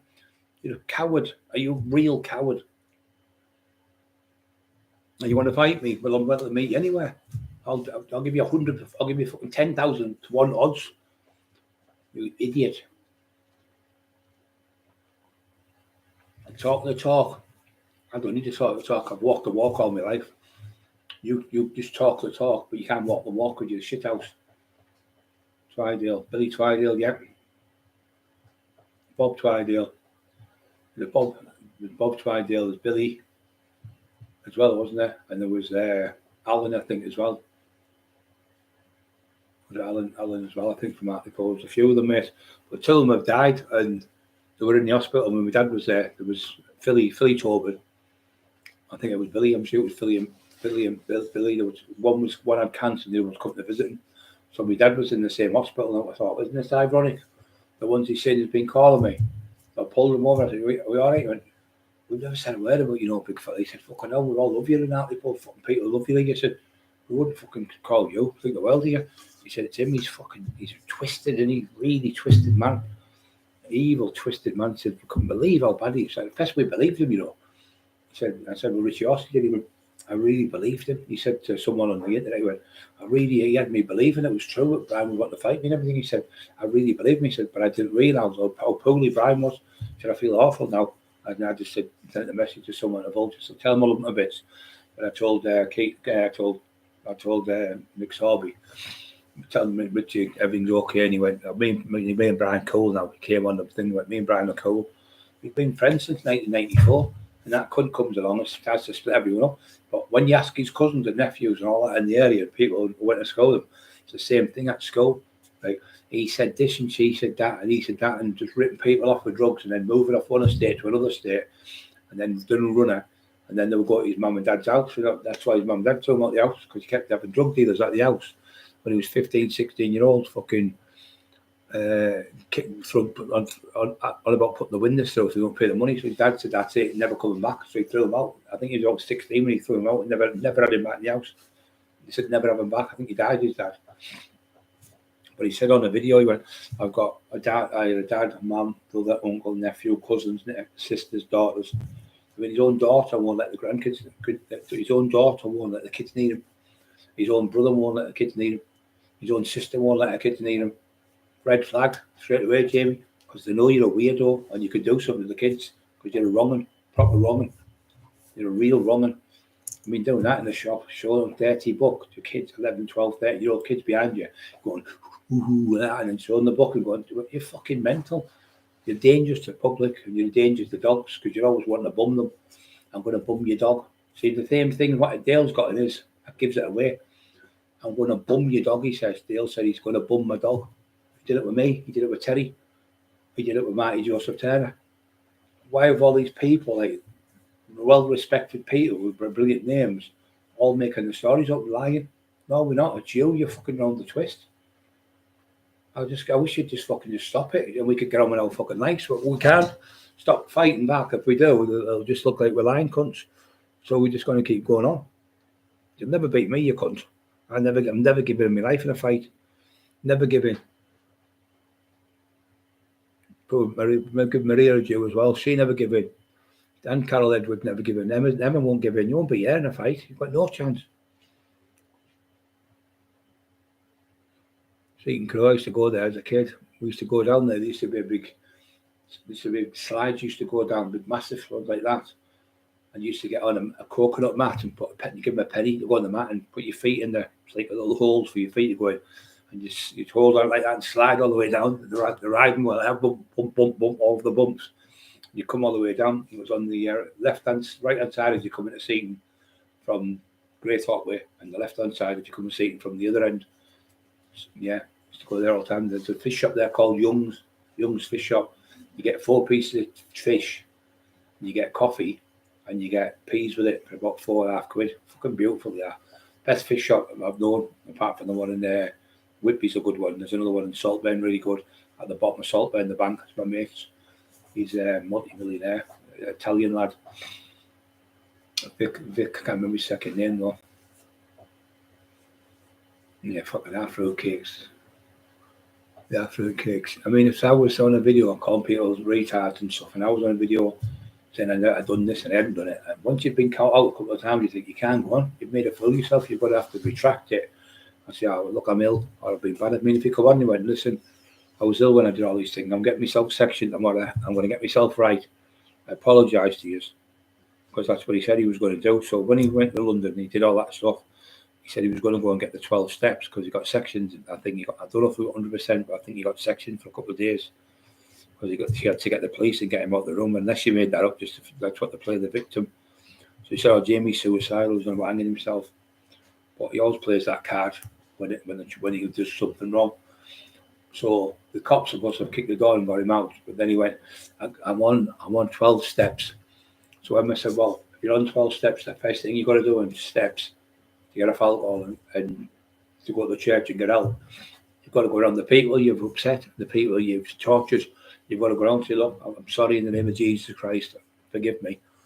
I'm really sorry what I did to you. You haven't apologised to anyone, Jamie, because you're never going to, because you're a narcissistic prick. And you've got no sympathy for anyone. Nothing. All you think about is yourself, not even your wife or your kid. And making lies up. I mean, if I was arrested for the child, why am I not on the bail conditions, Jamie, not to go near the child? Because you're a liar. There was no child made in it. You made all that up just to make me look bad.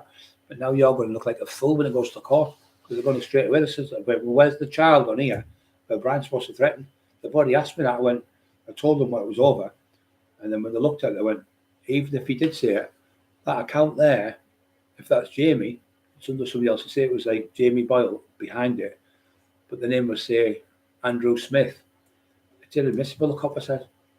I said, yeah, but I never said it. What I did say is, stop giving your phone to your son and with him going around the school pretending that you offered me out. So my nephews were going to give him a good hiding the other week in the school. So I said, look, don't let Jameson know. Don't let your wife know. I've stopped it. I've phoned me cousins phoned me. And I've stopped my two nephews from giving him a good hide. But don't let the kid know. He went, oh, he's threatening my son again. I thought, no, that's what you do with Dale. So if I never said no, I could have got him smashed to fucking pieces. But I thought, I'm not going to get a little kid beat up. So I said, don't tell the kid he won't be scared. Just you and me, no. Straight away, oh, he's got two nephews to threaten my son. No, I didn't say that at all. And the screenshots were there when the coppers checked them.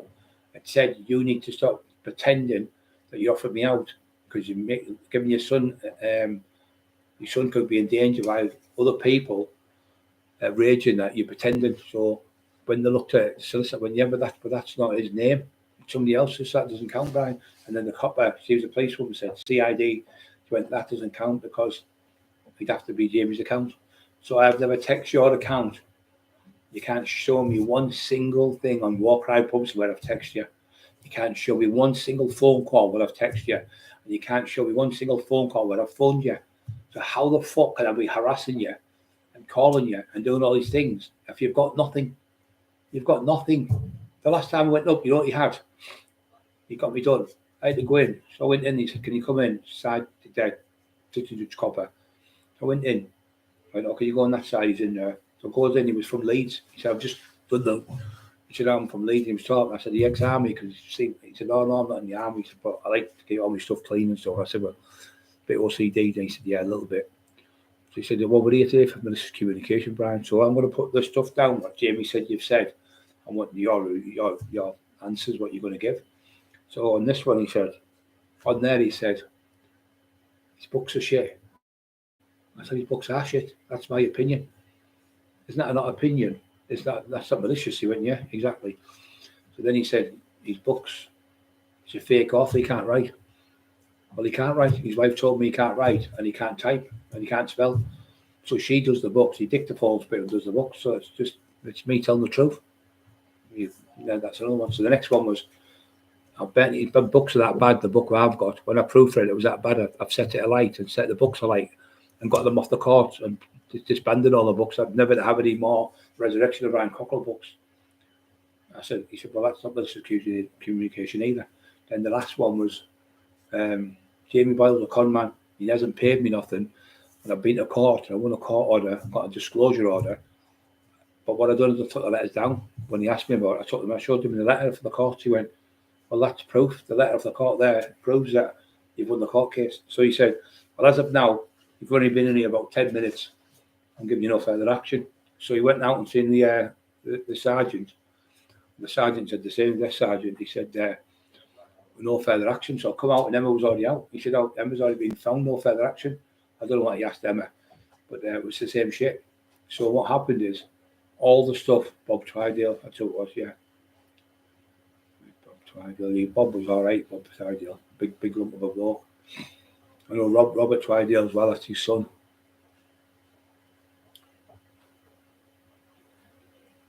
Yeah, his son's called Robert as well, Jamie's best mate. Yeah, fucking all of them are all friends of mine. I'm trying to get them to call me and all that. He said, fucking divvy cunt. So anyway, I've got not guilty on it. So I went. So the next time he had me in again. We went in again. They went, this is getting ridiculous, this, the copper said.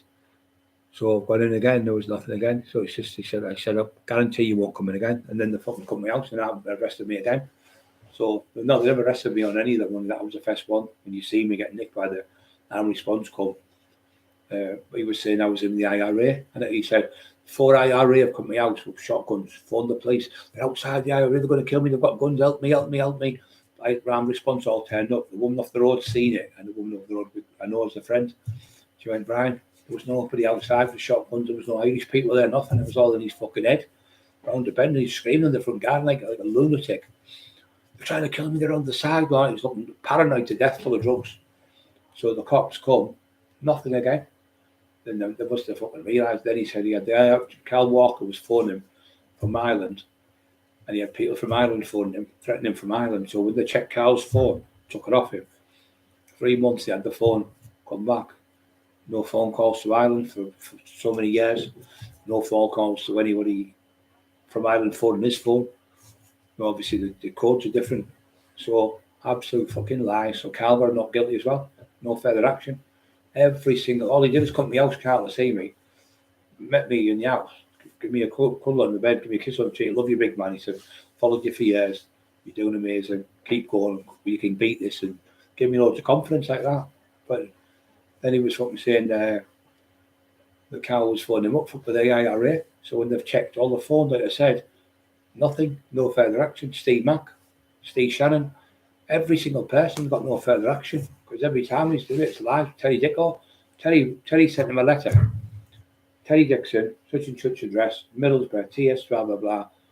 Jamie, could you please send me the invoices of how many books have been sold, what price at, and what shops are they in?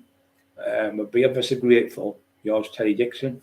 So he posted it in the Middlesbrough post office where he's from. He must have got the next day or the day after. Got the police, so I was in the house. I was on the computer, I had a little tablet. Thought it was bad. And it was Tony was on talking to me.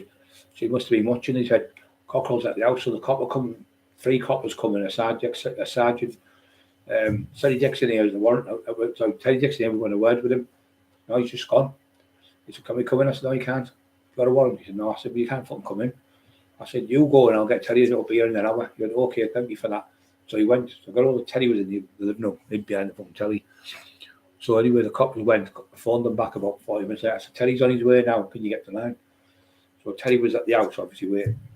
Come in, they went, oh, come have a word with you. He said, yeah, what have you done with Jamie Boyle? So he showed them all the stuff, and he went, they're not malicious communication, that's not threats. He said, so that letter there, Terry already had the same letter, but the coppers had a letter as well.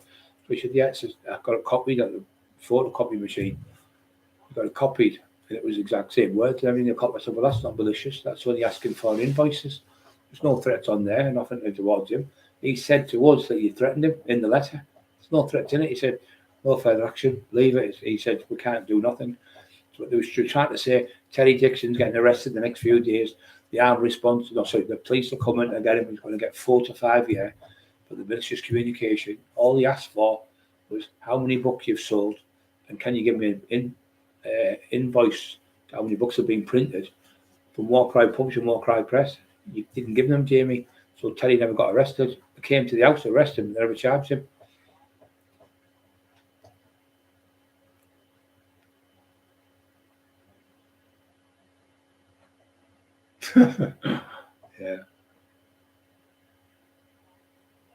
Yeah, you've got to watch him, because if you got to watch, he's a danger to people. He's a danger to his own family. But he's extremely dangerous to dogs, because he's always wanting to bum people's dogs. I'm going to bum your dog. I'm going to bum your dog. I've never in my whole life, I'm nearly 60, heard anyone say that. I'm going to bum your dog. But he gets that off. Peter Fury said, when Paul Sykes died, he said, he died a horrific death, and he deserved everything he got. And what was the other one called from there?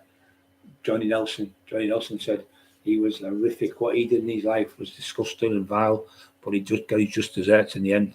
He died an horrific death, but he deserved everything he got. And he used to say in jail, Peter Fury said, he was that disgusting. Sykes would have sex with a dog. He would even fuck a dog, he said. So that's where Boyle gets it from. He uses Sykes terminology. And he stood outside when we came out on the night out of the snooker hall. He stood with his dick out doing that, flashing himself and pissing on the floor. There was kids and everything. There was kids, like 7, 8-year-old kids there. And they were going, fucking turn on, lads. I'll knock you fucking out in a minute. So we had to get him out of the way. We had to get him in the car. Fucking animal, pure animal, beast. A fucking beast he is. I don't understand how they don't. I just can't understand. So that was me. They'd have come in and sectioned me by now. All these complaints by all these people from everywhere. The true colours, that's it. Yeah, you're right. Only the only 1, 2, 3 true colours. That's what it is. The true colours always come through. I mean, it's vile, isn't it? What you think? I'm going to bum your dog, and then forever.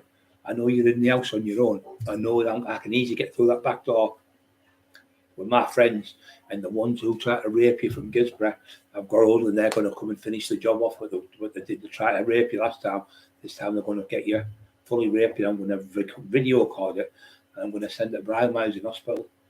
I was in hospital. So when Emma came up with Tina Shaw, she come, bless her, look, all the way from fucking Essex, I suppose. She said the same. She said, I never, Jamie Boyle, I don't know you.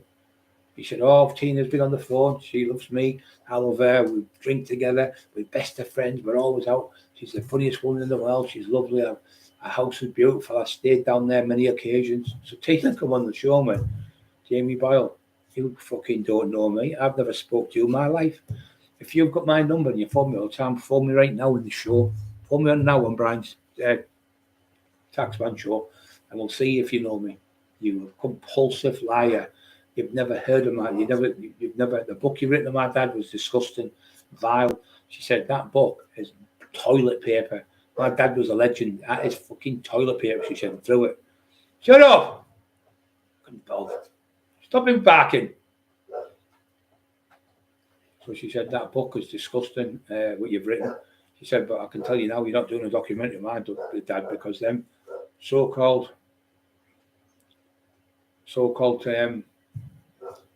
recordings you've got stolen out my house of my brother. She said my house was left to me from my dad. I got the full house. So we got all the Paul Sugar. It wasn't Paul's fault. He was documenting me. He said this is the last time because I pulled out of a documentary with him, Lee Duffy. He wanted me to call Lee Duffy, make lies up. We'll make more money if you say this and do this. I said, well, I'm not telling lies about Lee or anyone else. How would you like if I told lies about your son or your wife? I said, I'm not making lies up about people who have passed away. I said, there's no way in the world I'm doing that. I said, tell you what to do, forget about the documentary. And I pulled out. Oh, you can't, he said, because we've already got your signature. I said, okay then. So I phoned Paul up and Paul went, Paul Sugar, because I didn't look after, I went to see his brother. And I used to just phone him on the phone. He had cancer, it was really bad. Anyway, he beat it. And I didn't look after him, I supported him a little bit. So he said, look, because of the respect I've got, my brother's got for you, he said, and I've got for you, and what you've done for my brother, I'll take you out of the documentary. He said, but I'll tell you what, this documentary's fucking now, he said. There's only you credible who knew Lee in the documentary. So he said, this documentary I've just done, this is just me, not like me and Paul Sugar was done. This documentary, what I've just done today, is the best documentary on Lee Duffy ever. This documentary is that good. The only thing that can beat this is a Hollywood blockbuster movie. Oh, for fuck's sake. When you watch it, it's fucking shit. Absolute shit. Nobody's hardly bought it. It's that bad. So, yeah, absolute shite. It's got to always be you. Why don't you mention the other people in it? You never mention anyone else, just yourself.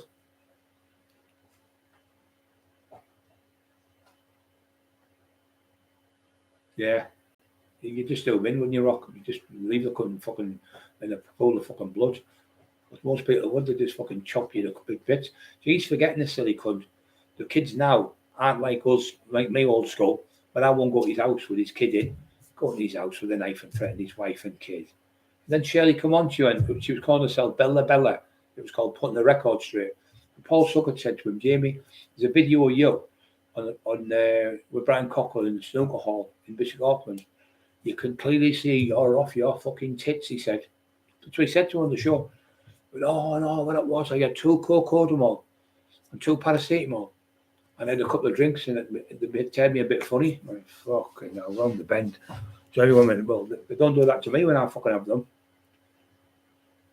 You want to buy a 50 pence tickets? 50 pence tickets, my fucking neck.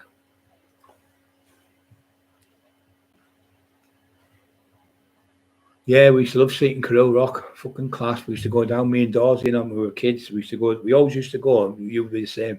You go in there, where you put the money in, you have to hit it, and they all fall out, the coins. So one would be on one machine, and you go on the other, and kick it, and they'd run over to get you on that machine, and then you'd fucking push you'd bang it and go beep, beep, beep, beep. You get all the fucking 2 pences out of it. When you were kids, and fucking run off with the money, the bloke be chasing you.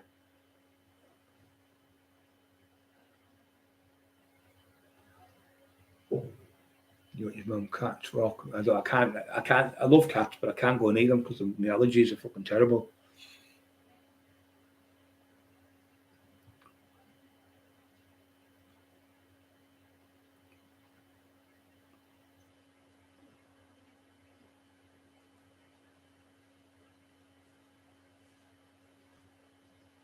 Pathological liar, yeah, that's what he is. Fucking Boyle, compulsive, pathological liar, habituary. I think it's called habituary liar. I call it. I think that's another word for it. Constantly lying. Everything comes out his mouth a lie. He said, "Well, I've just been on the phone to Robin Williams. I'll take that." He said, "Oh, he's already got all your stuff and followed you for years, but he thinks the best book he's ever done is the one I've done with you." And then I believed them, and then about a month later, I thought he's fucking. I've just had a thrill. It was called Angel of something. Angel it was called. They were making me and Bobby were there when they were making it. I think she was called Mary Ann Cotton. She murdered her kids and got the insurance money off them in the 18th century, I think it was. We were at Salt Bay, me and Bobby, and we were there. And he said, "Oh, I went out and I had a thrill. I went out for about 6 months. He's right there, you can't wear it. And I used to have it all over and all this shit." And in the end, yeah, Billy Lyer's the one that he had, Robert, and Billy and Richie, Bob, kids, yeah. They're all Jutland Roadway, them lot. They're all from Jutland Road, Twidales. Jamie's Robert fixes cars. Robert fixed my car a few times where I've had a bang in the Saab, and he straightened all the back out and stuff. Bobby went through a red light in a Saab, and somebody hit him. So I got it fixed up. Rob for about 1,500 quid. Everywhere else it was about $5,000. Yeah, really good lads. All Seaton Lane, and so he didn't realise I know all them people. Didn't realise all them. Keith Road, Jutland Road, all them roads are just around the corner from where I lived as a kid. Lived there since I was like 14 till I was 18. But I was always back and forth from that Redcar and stuff. You've got something 10-year-old, say childish. Simon Heads. Right, guys, I'm going to shoot. We've been on 2.5 hours. I'm fucking sides killing me, and can't believe there's still 60 people watching it. Jamie, look at all the people watching. You say nobody watches it. 61 people are watching. Right, we're going to be back on tomorrow, guys. Thank you so much, everyone who's been on. Don't forget to push the like buttons, everyone, guys. 60 fucking people, and you push the like buttons. Come on, guys, push them like buttons if you like the show. And we'll be back on tomorrow.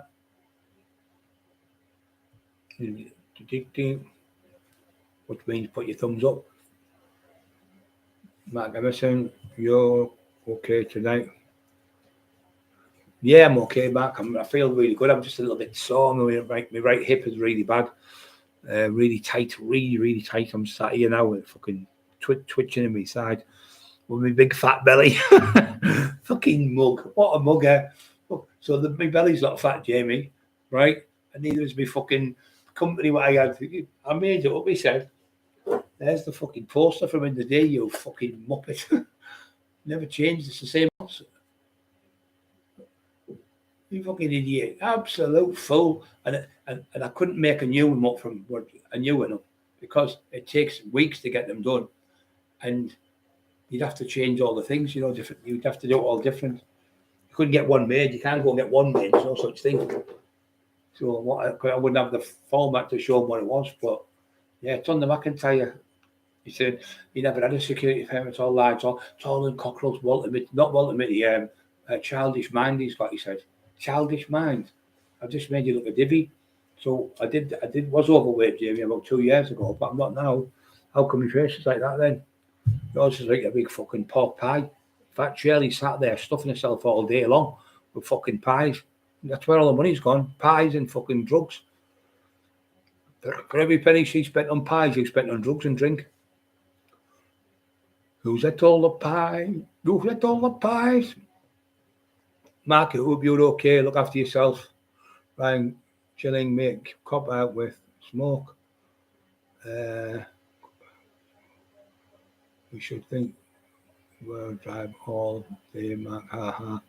I'll send you okay tonight. I am brother Ryan David Jenkins. Thank you again from Biker. God bless you. Today, Peter the Vox, love you all the world, son. The freedom, always there. Love him. Peter the Vox again. Eto Grantham up to Teesside Nose Park, comfort and proper. Sea Biscuit 78. Thank you for watching the show, mate. I really appreciate it. Only the Lonely, thank you so much. Oh, God bless you all the world. Love you all the world. Don David Jenkins. Yeah, Emerson in the box. I think that's you all, guys. Right, thank you to everyone who's on now and everyone who's been on. Back on again tomorrow, and we'll have another bit of a laugh. But yeah, I'm just going to get rid of my big fat belly. Fucking idiot. I love you all the while. I'll tell you what, without you guys, wouldn't have the support. I wouldn't have the strength to get out of bed every day. It's because of you lot. I come on here. I'm in bed all day till fucking then I come on here for about 2 hours, 3 hours. I'm in bed all day. I'm still that bad. My injuries are fucking horrendous still. I mean, I'll get a minute to take some pictures of me back and that, and I'll show you how bad it is. It's fucking horrendous, honest. Yeah, I keep living. Because you've got to keep fighting. I'll let Emma take that off because I keep getting mixed up with it. Emma, will you turn that off? Because my hands are really bad tonight. Really. Yeah, I can't. My hands are really extremely cold. Yeah, 2.5 hours. There's over 100 people on that body. Yeah. Right, hold on. Can't turn it off.